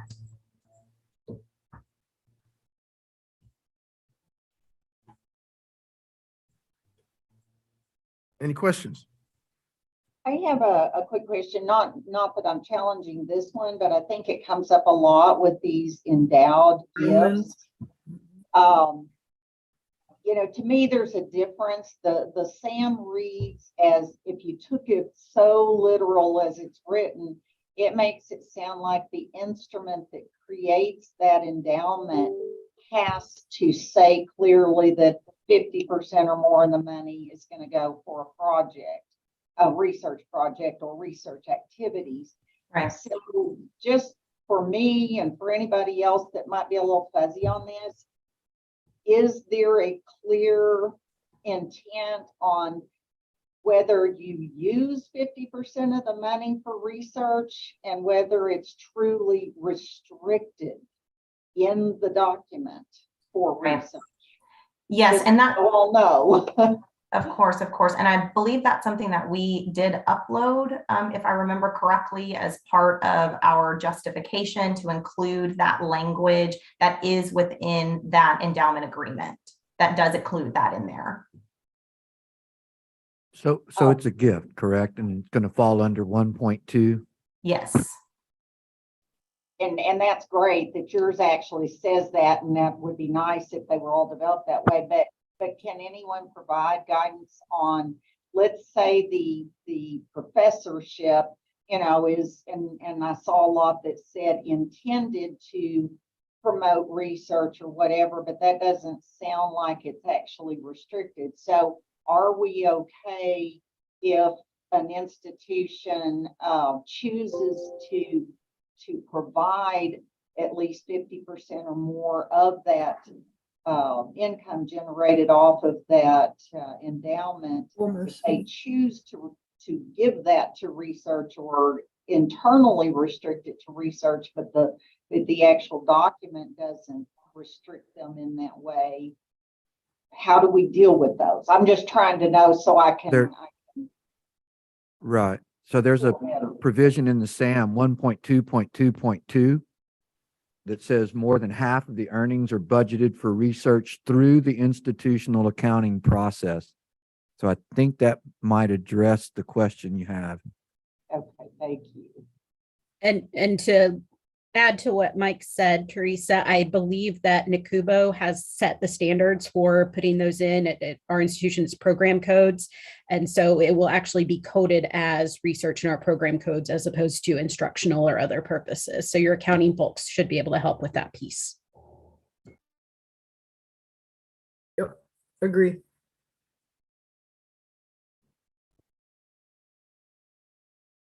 And normally what happens with ours, when the corpus or the endowment itself is coded research, all revenue or interest or whatever you call that being deposited into the current available amount is coded research as well. The coding follows.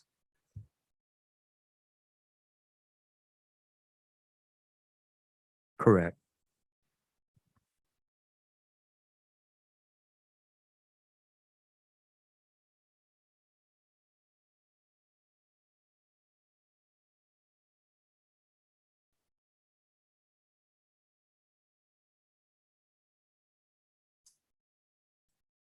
And that's all that I had on that one.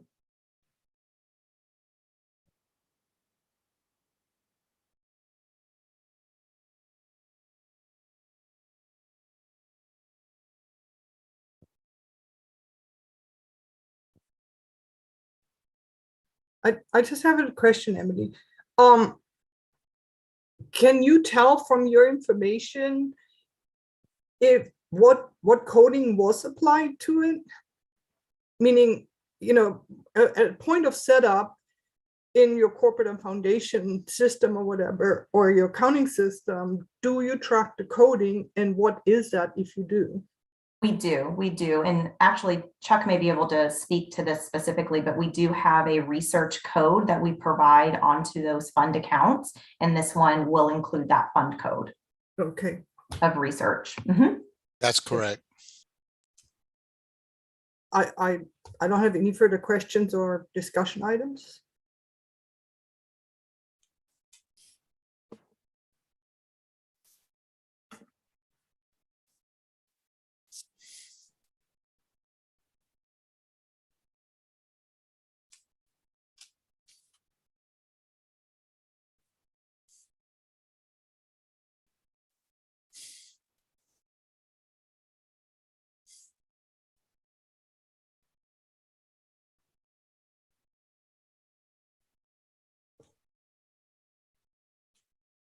All right, now we are, I'm sorry, I was talking and no one can hear me because I'm muted. Sorry about that.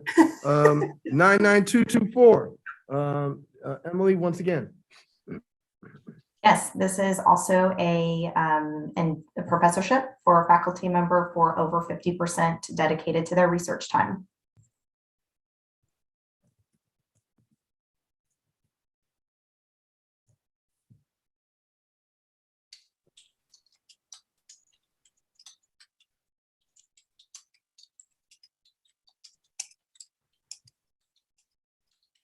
It's another endowment, right? Correct. This is going to be a professorship for a faculty member similar to the last one. And their expected time is over 50% research. Yeah, and it is in what discipline? Dallas, can you speak to what the discipline is in the second one? I know the first one was an accounting faculty member. And this looks like this is going to be for the chair. I'm not sure I see the department. It's in the College of Business as well. Okay. So I don't know that I see the specific department listed here.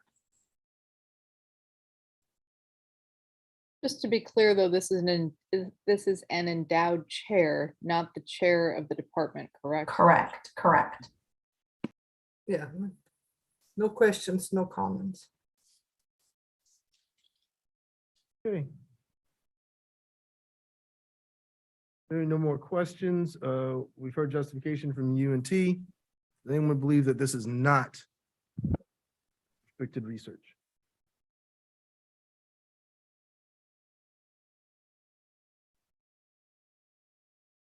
Hearing none, seeing no signs, we will consider 99224 as restricted research.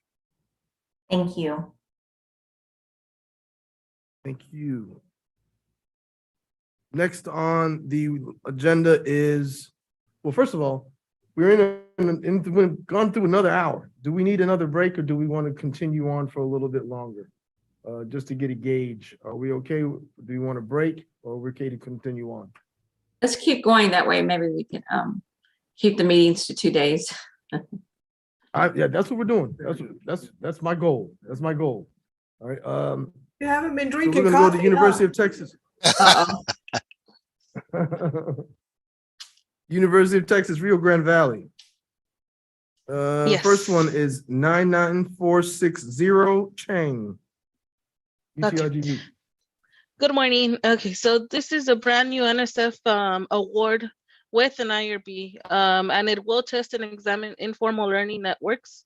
Family and students are participating as part of the study, and the project Future Innovative Approach will test how informal learning networks between the local community and educational institutions can transform geoscience learning ecosystems for underrepresented groups.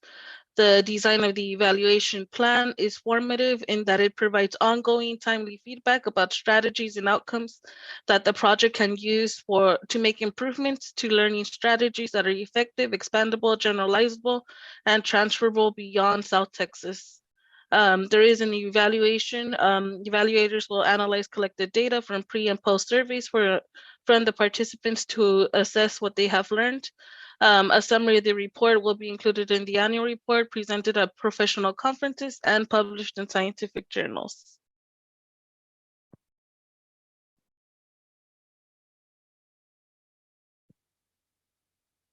Any questions on for UTRGV? Hearing none. Sorry, wait, I have a question. Who is the funder? This is Amy Roundtree, Texas State. Who is the funder? Yes, sorry. This is a National Science Foundation, NSF. Thank you.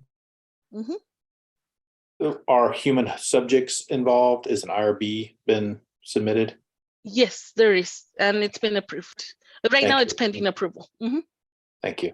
But this is Brian Law from Sam Houston State. Thanks. Thank you. Oh, I was just about to say that. Who was that? Please, yeah. Make sure you say your UTSA, Sandra, can we see the abstract? I just want to, we can pull that up.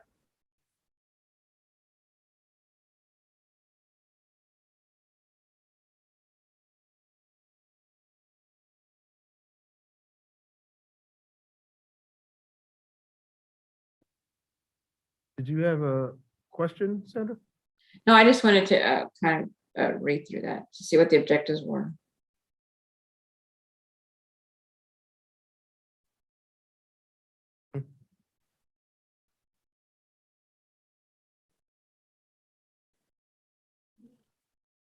And what they did not mention in the abstract, but it is in the narrative, is a full evaluation plan that is included as part of supplemental documentation for the proposal.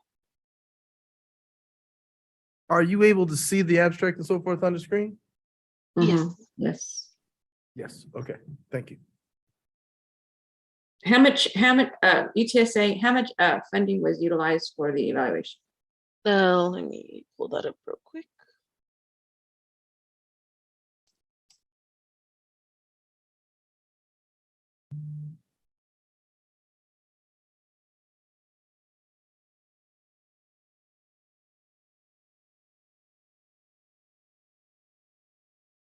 While you're looking, Mari, is this by any chance also like a training grant? It does have research training as well. For our evaluation, we have a total of $12,000. And the majority of the project is to support faculty summer support, and then we have research assistants hired.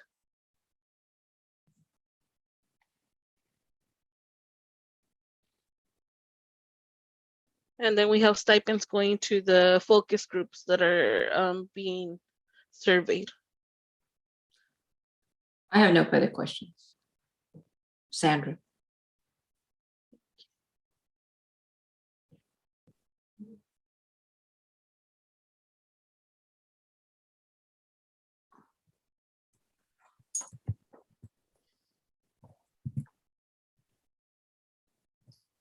Crickets.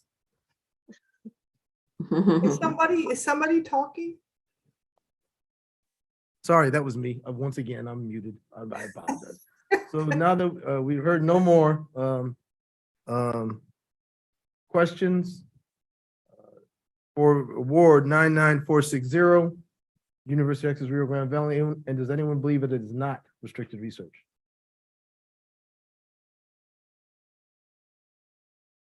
Hearing none, 99460 is considered restricted research. UTRGV 99463. Edgar D. Corpus. Okay. So this is another NSF award. We did classify it as 1.3.1. The CFDA does split between research and education. There is a current IRB protocol in place, and this grant includes a review and improvement of quality of learning in both lower and upper division physics classes. Research results and project activities will help improve and put into place an effective mechanism for sustaining and implementation of active learning technique, like the team-based learning approach. The project's unified approach can serve as a model for other departments or institutions for an efficient and effective implementation of an effective teaching technique. The curriculum materials developed by the project can be used by other physics instructors in enhancing the engagement and learning of their students. The research results and project activities will help elucidate on effective mechanisms for improving pedagogical culture at our institution and beyond. Most students are Hispanic with English as second language. And the research, of course, is primarily methodologies and pedagogies. And again, their plan is to publish at either conferences or publications.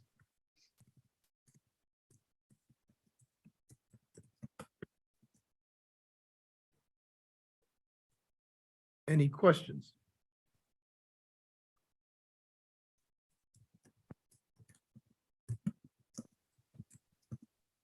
Okay, hearing none. For award 99463 UTRGV, anyone believe that it is not restricted research? Hearing none, 99463 will be considered restricted research. UTRGV UTRGV 99470 and 99482 will consider research, we consider restricted research based on our consensus rule in our agreement. 99485, David Hicks, UTRGV. Okay, so this is a renewal to continuation award. It actually was classified as research in 2021. The number is 84658. The project is primarily to recruit students and engage them in research. They will conduct research leading to development of management and communication tools that can be utilized to enhance the resilience of coastal communities and economies.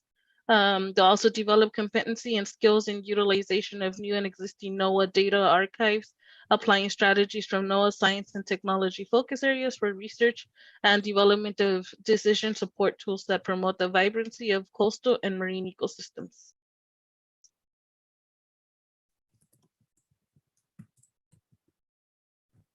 And I will point out, there is a large portion of the budget going to, it's listed under participant support costs for students, but we have secured prior approval to hire these students as research assistants as part of the project. So they're all hired as research assistants and partnered with faculty members.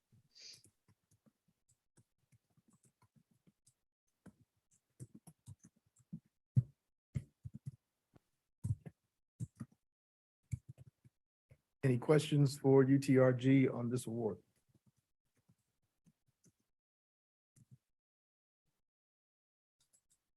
Hearing none. For this award, 99485, does anyone in the committee believe this is not restricted research?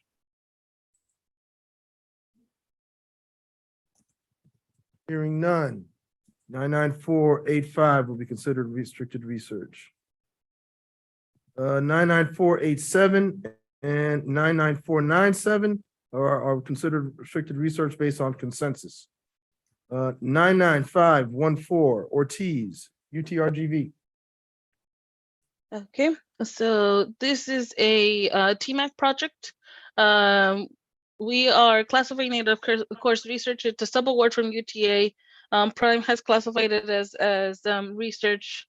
And of course, it follows the mission of TMAC, accelerate the profitable and competitiveness of Texas manufacturers by developing and improving products, processes, technologies, and people.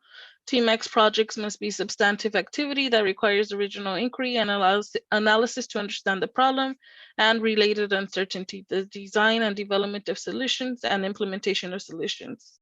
Implementation of solutions result in development of new products and processes or improvement of existing products and or processes. And there is, of course, reporting requirement deliverables metrics that are delivered to the prime as part of TMAC's scope of work.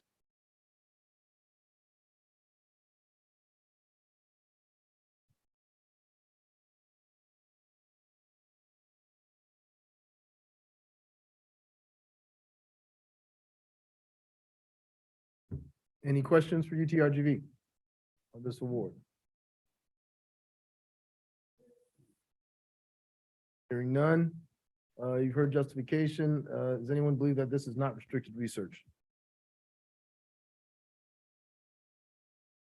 Hearing none. 99514 Ortiz is now considered restricted research. 99519 Babaj, UTRGV. Okay, so there's another NSF award titled Broadening Participation in STEM. It will create a new center, the Center for Equity in Engineering. Engage, Educate, Enrich, CEE3, will facilitate nationwide dissemination, trial and application of research-based practices, development of evidence-based strategies for broadening Hispanic participation in engineering, and scale up to a national level. The complementary tasks of researching and implementing such strategies will generate empirically based evidence with meaningful and measurable contributions to intellectual merit with potential for broad national impacts. Research results will be used for institutional implementation and to disseminate through publications or conferences. This is classified as 1.1.1 CFDA 47041 There's no IRB yet submitted, but it will be submitted for human subject research.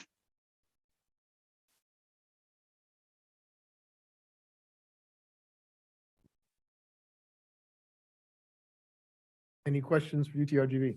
As I read through the project summary, it states the goal is to increase enrollment, retention, and advance rates of Hispanic students in higher education. So will there be a model? Will there be a dissemination of the outcomes or? Yes, there will be dissemination. They're proposing to disseminate that and then work with other institutions to try to implement this model. So they do have several partner institutions that are going to be part of that. Right, and I think I understand Sandra's question, and that's because sometimes the titles are really not indicative, and neither are the abstract. If we could teach PIs to write clearly and concisely, so we can just put it into the portal, that would be awesome. However, we run into this all the time. How do you improve enrollment? How do you stop dropouts? How do you have, first of all, you have to analyze the situation. That's research. Then you have to implement or figure out, how do you do it? That's research. And then you implement, as we talked about it before, your improved plan to, have better enrollment, to have whatever.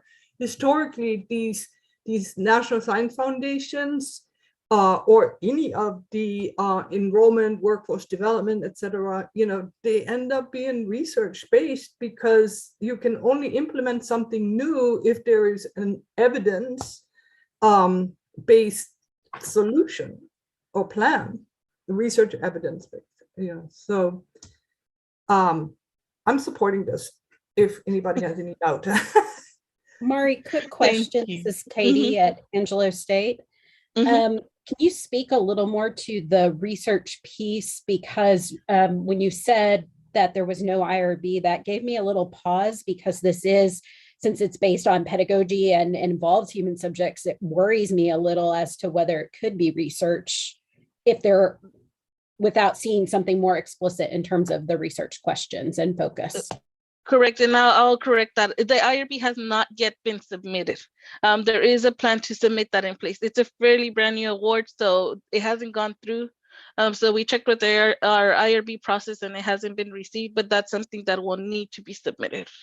Got it. Okay, so you use that special thing that they have where you have to do the development and you can submit the IRB retroactively. Yes.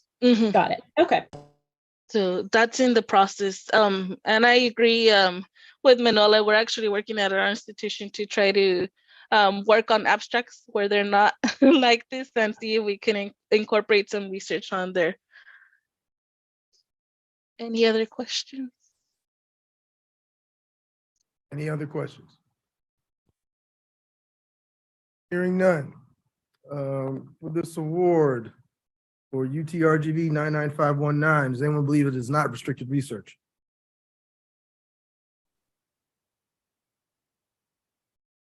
Hearing none, 99519 will be considered restricted research. UTRGV 99549, Hernandez, UTRGV. Okay, so this is another NSF grant. It's HSI Implementation and Evaluation Project, the Freshman Year Innovator Experience, Bridging the URM Gap in STEM. CFDA number or assistance listing number is 47076. We classified it as 1.3.1. And the NSF grant will help increase effective STEM education and broadening participation in underrepresented minority STEM students at UTRGV. This is a pilot project to increase the number of STEM degrees awarded to Hispanics. Pilot project will be evaluated to help measure the effectiveness and the individual and collective project activities. As part of the evaluation of the project, an advisory board with internal and external members will be created to provide formative feedback and assist in dissemination efforts. Outcomes will provide an evidence-based approach to be implemented at similar institutions across the nation. Results from this project will be broadly disseminated through presentations at regional and national conferences, publications in peer-reviewed and trade journals to reach audiences ranging from students, parents, teachers, counselors to higher education faculty and administrators. So Marty, And, this is Holly from TW. You have an IRB on this one? I was just going to mention, this is another new award that has not yet submitted their IRB. Okay. Mhm.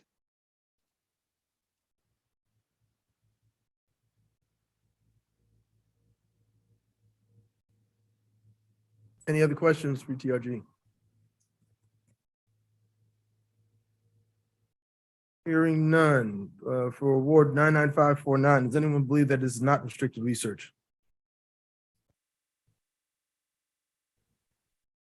Hearing none. 99549 will be considered restricted research. Thank you, UTRGV. Thank you, everyone. Texas State is already completed. So the next one on the list will be Saul Ross. However, Saul Ross's is based on our consensus tool, will be considered restricted research. It is over the majority.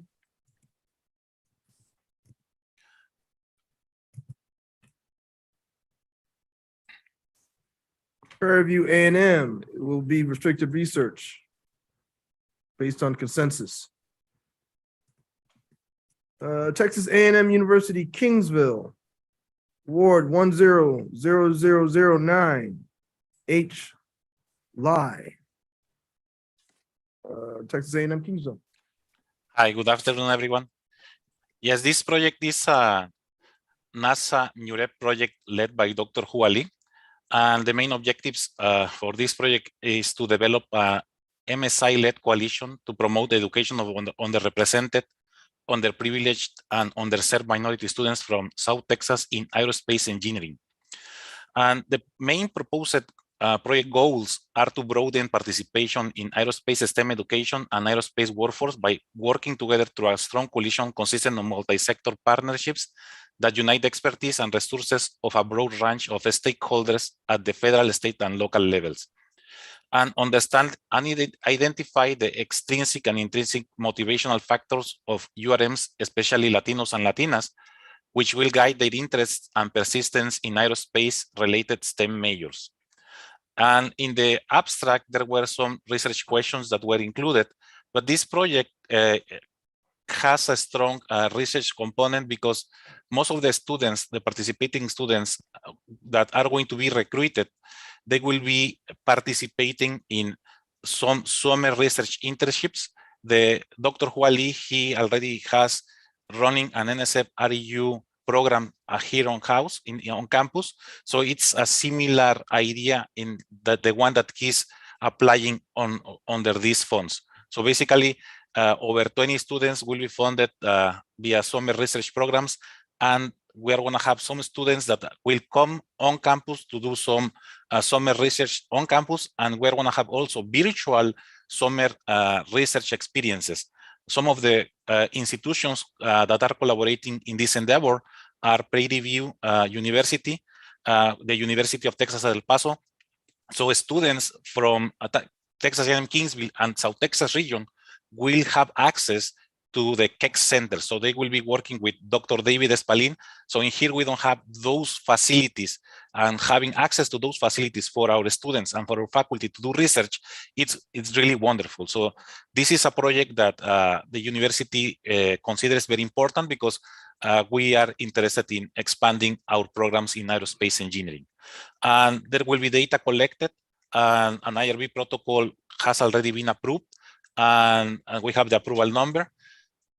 And we have gone through the budget, and over 60% of the funds will be considered or will be going directly for research-related activities.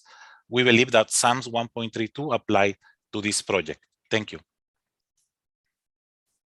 Mirror projects are historically approved anyway as research training grants. And I'm glad, speaking for El Paso Keck Center, that the relationship is there between Texas A&M Kingsville and UTEP.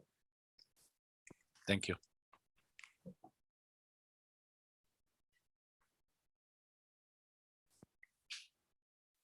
Any other questions for TAMU Kingsville? Hearing none for award 100009. Does anyone believe that this is not a restricted research award?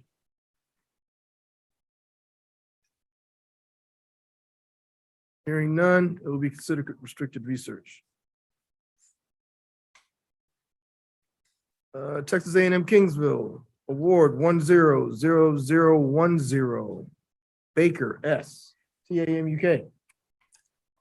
Okay, thank you. So this is a project by Dr. Baker, and the primary goal of this project is to use a research-based process to uncover knowledge that will contribute to the best practices and student success, primarily for Hispanic and low-income students as they pursue degrees in STEM fields. Some of the interventions that are going to be assessed during the study include academic advising, coaching, traditional support, professional development. Some of the research questions that are going to be addressed are that those students receiving the services and participating in the different project activities will be more successful than their peers who are not receiving the service or who are not participating in the proposed project activities. Some of the KPIs or project metrics are to improve retention, persistence, and graduation rates. And this project has already gone under IRB review, and it is anticipated that the results obtained from and they will be presented at professional conferences such as the American Society for Engineering Education, as well as in some peer-reviewed journals such as the IEEE Transactions on Education. And it is expected that these publications will be co-authored by students and faculty. In this case, we believe that SAM 1.1.1 and 1.3.1 apply to the project, and the project in the GAN is coded as Research and Development as approved by the U.S. Department of Education.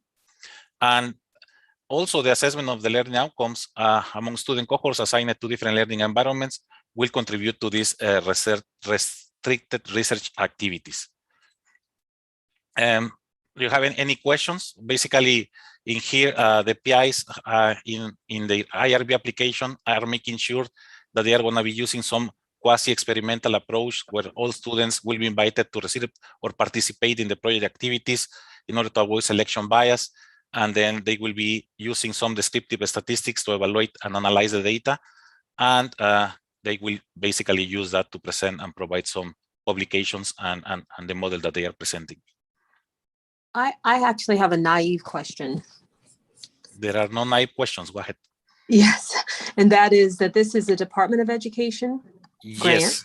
Mm-hmm. And in the description, it says that the funds may be used for improving academic quality through curriculum revision and development or faculty development. It does say developing research opportunities, but also it talks about providing counseling and mentoring.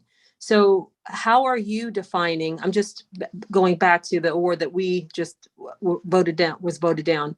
How are you demonstrating that 50% of or more than 50% of this award is going to research opportunities and not to curriculum development, secondary student, tutoring, mentoring, that kind of thing? Yes, in this case. Is there a budget that we could look at? Thank you. Actually, I think this one might be pretty straightforward. If this is a Title III Strengthening Institutions Program grant, I don't believe that this fits the definition for research at the program level, regardless of what's happening at the project level. Except that I heard Dr. Espiritu saying that the GAN itself, the Notice of Award from the Department of Education, has labeled it R&D because the purpose statement in the proposal was indicative of the research elements and the purpose to be research. Department of Ed is very slow in updating their CFDAs and other documents. But for the last couple of years, they have caught on that, you know, a project can be all of the above or singularly research. So I believe what I heard is that the Department of Ed awarded this project as an R&D project with the understanding that, you know, based on the application and such. So I don't think that it is straightforward to say no. I think that it is a case by case. Yeah, I wasn't saying no. I was just trying to learn how, Yes. you know, it sounds like in our case, even though it was not designated by, or even though there was research in the name of it, et cetera, and we had an ID and all the things he described, somehow our research was not designated research because it didn't sound like 51% or whatever. I'm just wondering how in this case it is qualified as 51% when I'm just looking at the call now and it doesn't really mention whether or not 51% has to be used for research or anything like that.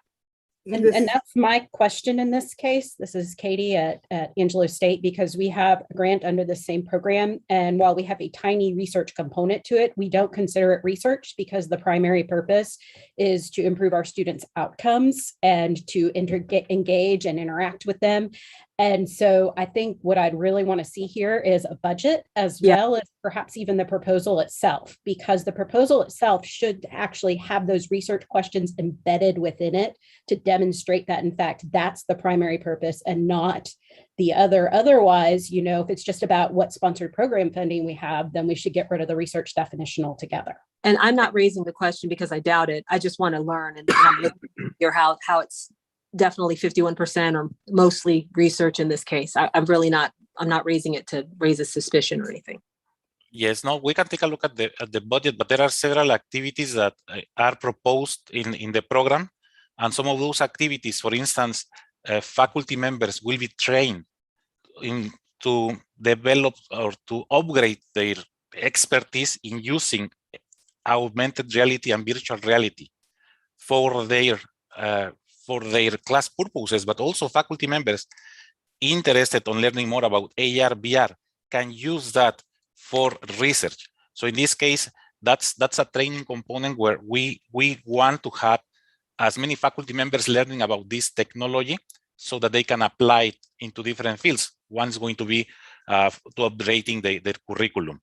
And also we have the component related to, for instance, in engineering, using and learning how to use this additive manufacturing and tie it in with their classes and developing some kind of hands-on projects, high impact practices for the students so that we make sure that they persist, they retain, and then they graduate. So that data is the one that is going to be collected as faculty members go through the program, but also there are other support services for the students that we do not have in place now. So there will be some coaches for the students who are going to be providing some mentoring, some advising. There will be different activities tied to the grant. There will be also funds that will go for students as well. I'm not comfortable with this just yet without more information. I'd like to move that we table this and allow you time to upload your documentation and then come back to it tomorrow to see if you can upload your budget and your project narrative. It's not already there in the portal? No, no, it's not there. And it's true because if you look at the priority preferences, there's a very, very small component of research in that. I mean, it's very small. So I would like to see, it's almost a $5 million grant. In essence of 2.5 million is really dedicated to the research piece of this. So tabling means that we give TAMUC time to upload the proposal and budget. Okay, will do. What's the timeline? Tomorrow. Okay. I like that because I'm flying on Monday. So you'll upload information and that's what I'm hearing. We'll upload the information and we'll consider it tomorrow as we go into the rest, do that first thing. Yes. Are we all, we're in agreement? So I'm gonna put table down.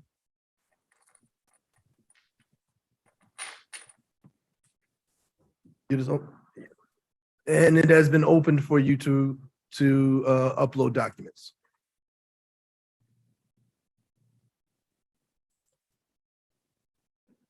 All right, we are now at Texas Tech University.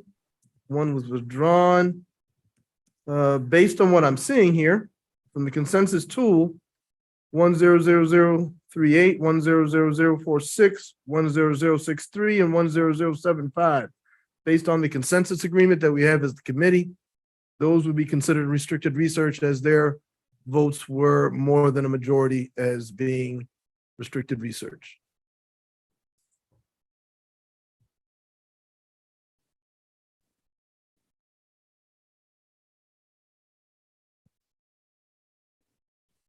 Next, Texas Women's University. Me toca a mí. Award 100. Sorry? Yes. So this project for Dr. Davis is a subaward from UNT, which was classified as research from the USDA SNAP-Ed Food and Nutrition from Health and Human Services. We have an approved UNT IRB approval, IRB protocol, which we have an IAA for. And it's called Head Start to Healthy Lifestyles with SNAP-Ed. I will share with you the purpose and the research design. The major purpose of this study is to identify multi-level factors of making healthy food choices with limited budget and developing physically active lifestyles by using social ecological model as a framework. The aim of this study is to investigate the extent to which a nutrition and physical activity program impacts your child's body mass index, physical activity, sedentary behavior, and healthy food choices. We will determine the effectiveness of Project HSHL in changing children's weight status via a BMI percentile, physical activity, and sedentary behavior, and healthy food choices.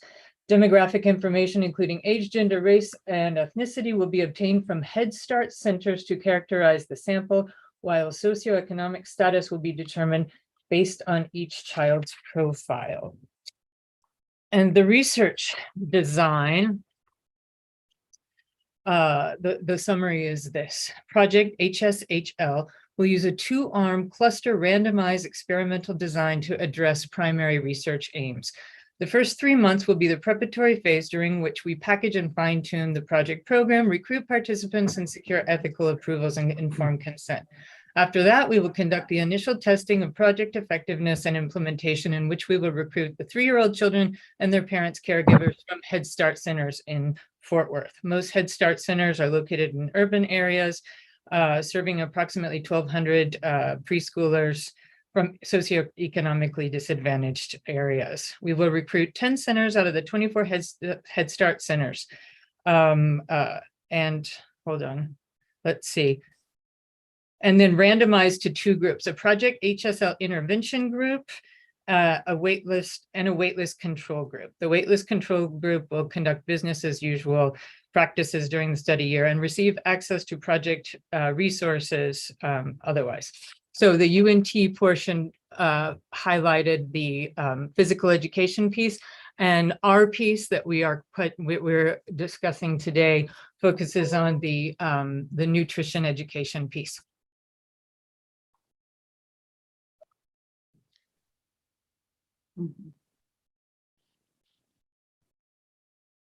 Any questions?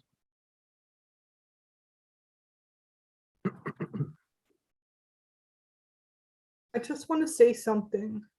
Holly, my daughter, is a Texas Women's alum. And Dr. Andrew, I am not a doctor. I don't have a PhD. That's all. And I believe that what you are describing is that UNT is doing the education portion and Texas Women is doing the research portion. Well, it's shared, I think. They're doing Partnership, yeah. Yeah, it's a partnership. I have no more questions. Okay, thank you for the clarification. Hearing no other questions for Texas Women's University Texas Women's University 100388. Does anyone believe this is not restricted research?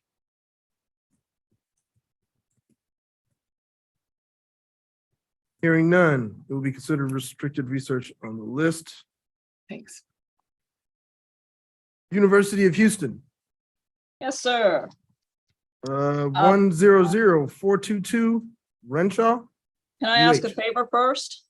Yes, Can we remove or withdraw 100441? That should have been requested earlier and I overlooked that and I apologize. It's the next one on the list.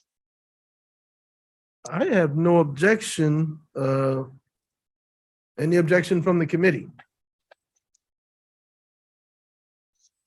We can do that, right, Ernest? Okay.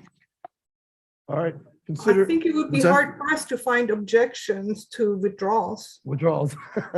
I would like to add 37 awards. Any objections? Yes. I'm joking. I'm joking. That one is withdrawn. So back to 100422 Renshaw, UH. Yes. This award is to support the NSF funded dark side groups for the construction and operation of dark side 20K or DS 20K, which is a direct WIMP search using a liquid argon time projection chamber with an active fiducial mass of 23T. It also supports their participation in the Global Argon Dark Matter Collaboration, GADMC, this is a continuation of that previously approved award back in FY19, 79232. It's an NSF funded award.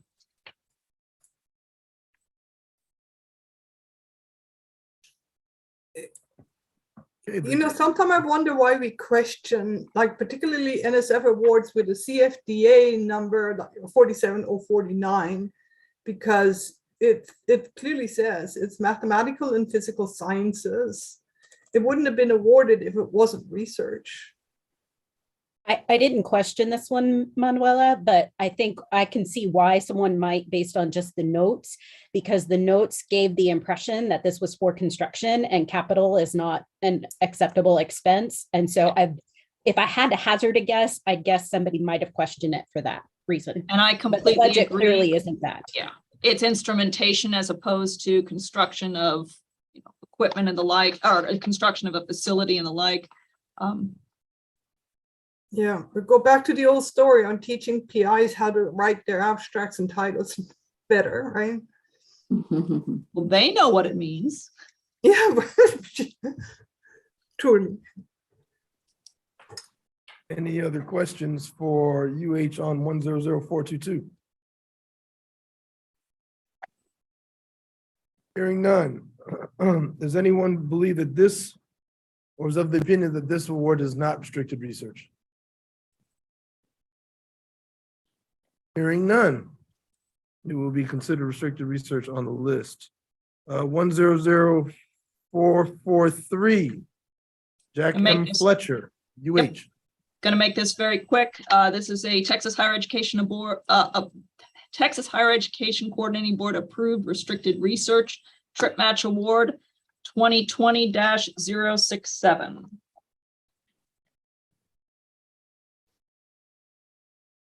Any questions? Hearing none. Anyone believe that this is not a restricted research award? Hearing none. 100443 is considered restricted research. 100444 school, I couldn't, Moore's School of, my thing got cut off, but UH. Music. Yeah, Morris School of Music. Again, I'm going to make this quick. This is a previously approved Texas Higher Education Coordinating Board Restricted Research Award via trip match. Texas Higher Education Coordinating Board Control Number 2021-079. Any questions? Hearing none. Does anyone believe that this is not restricted research? Hearing no objection, it will be considered restricted research. UH 100465, based on our consensus tool, will be considered restricted research. It is above the majority. 100469, Zoo, UH. Okay, this is actually a supplement to a previously approved NSF Restricted Research Award from FY20, number 83549. This supplemental proposal requests the second REU supplement support for the recruitment of 2 undergraduate engineering REU students who are able to conduct more in-depth research and support teacher course development efforts. The primary goal of the REU students will be to help participants to develop more solid and engaging research plans in STEM through 3D design models, 3D printed physical prototype, material analysis and applications, etc. These elements will be geared towards high school students who will be able to explore and better understand basic science concepts such as forces and physics, molecular structure and chemistry, mechanical mechanism design, and robotic components CTE.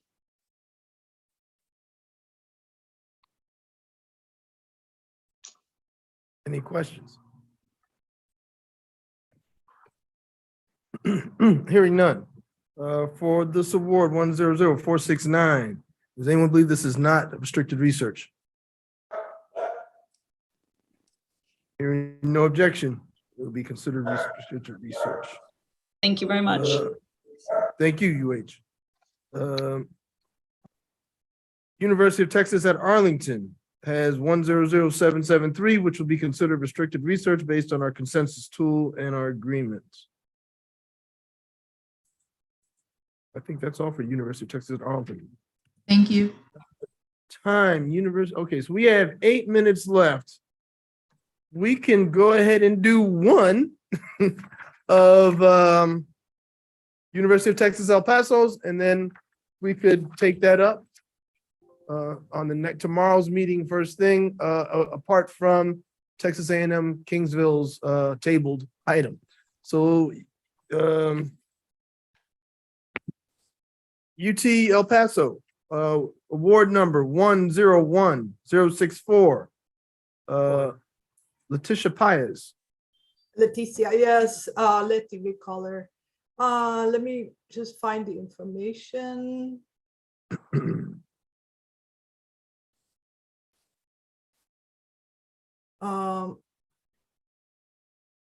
There she is. Okay. We've been gathering some information since the questionable documents came in. So I better have a better overview of the purpose and the abstract.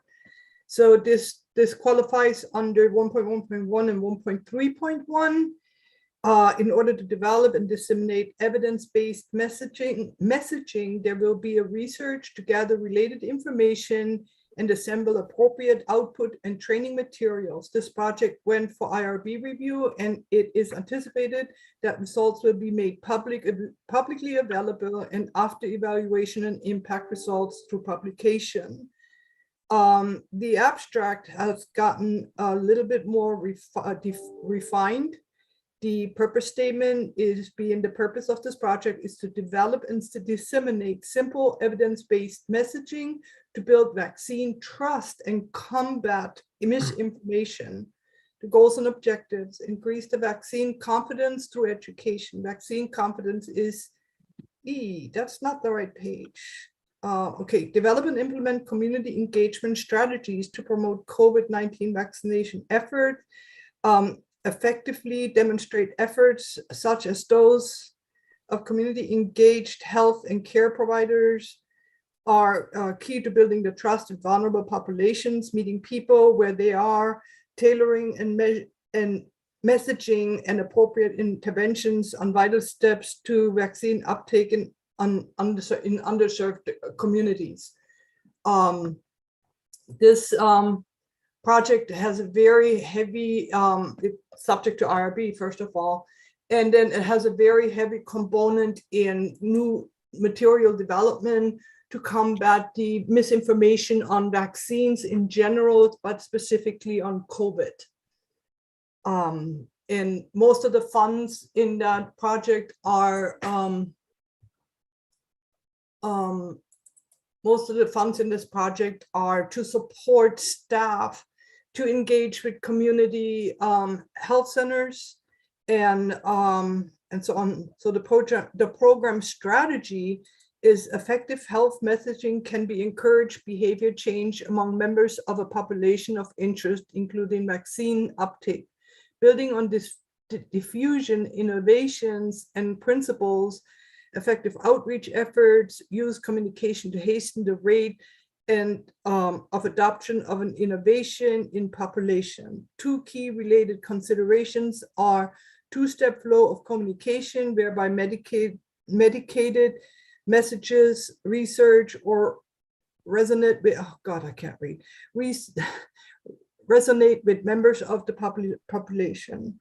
The program, there's more to it. I just don't want to get into it. So the program deliverables are utilizing a strong team of university experts. The project will engage strategically identified resources to develop multi-model, multicultural, and multilinguistic education programs to be utilized by the Texas Department of State and Health Services.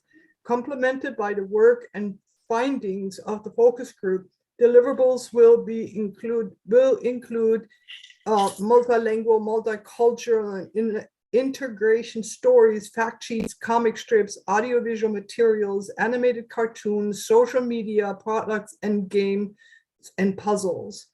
And in accordance with the program strategy, focus groups will be conducted in each of the Texas Department of State Health Services public health region, aimed at gathering information and developing educational messaging. Each focus group will be involved not only in information gathering, but also in testing developed educational products and materials. And are there any questions or concerns? Who is the funder? That was Amy Roundtree asking from Texas State, sorry. Yes, the Texas Department of Health, they want their staff to be better prepared and educated. So it's the Texas Department of Health. And what did they say were the research questions?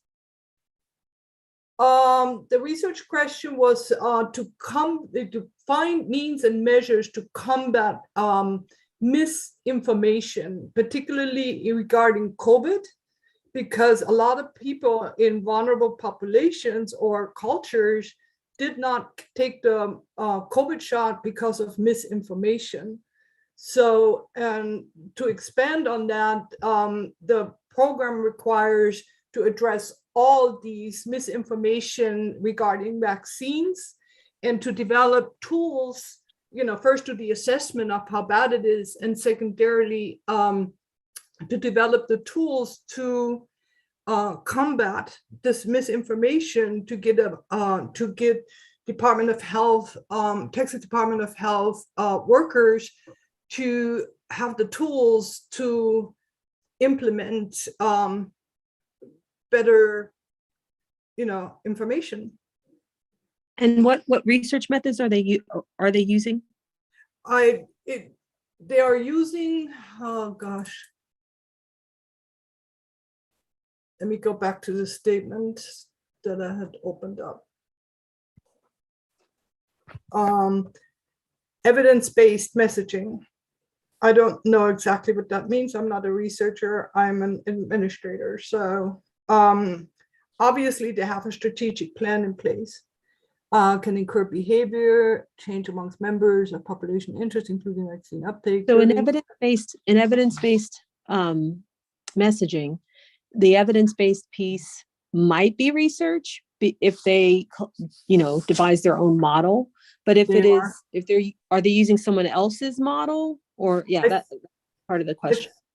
What I read from the program strategy is that they're citing Roger 2003, Lassa Speltz, two-step flow of communication. So they're not developing. It sounds like they're not developing their own model. They're using other people's. Yes, they are. They are using other people's as models to develop their own, because those models do not necessarily fit our communication and our culture and our situation in our community. Okay, so what methods are they using to test their tools? Or these that they're producing? The program team will develop an education campaign that builds these principles in union with the listen, explain, acknowledge, recommend, negotiate, and learn model. I don't know. How's that? All I know is that this is a $5 million award or greater, where UTEP is responsible to develop a model for testing, analyzing, gathering data, and then develop the tools to combat the misinformation. Manuela, this is Katie. Yes. I hate to do this to another person, but I can't help but wonder if we shouldn't table this till tomorrow to allow you to upload your narrative, because a lot of what you talked about makes me think, oh, research. But I'll be honest with you, the goals and objectives you posted online undermines all of that. It sounds more like a service project. And so I feel like if we had the written narrative, we would have a better framework for making a decision. I will do that. I appreciate the tabling of this, and I will get to it. Thank you, Katie.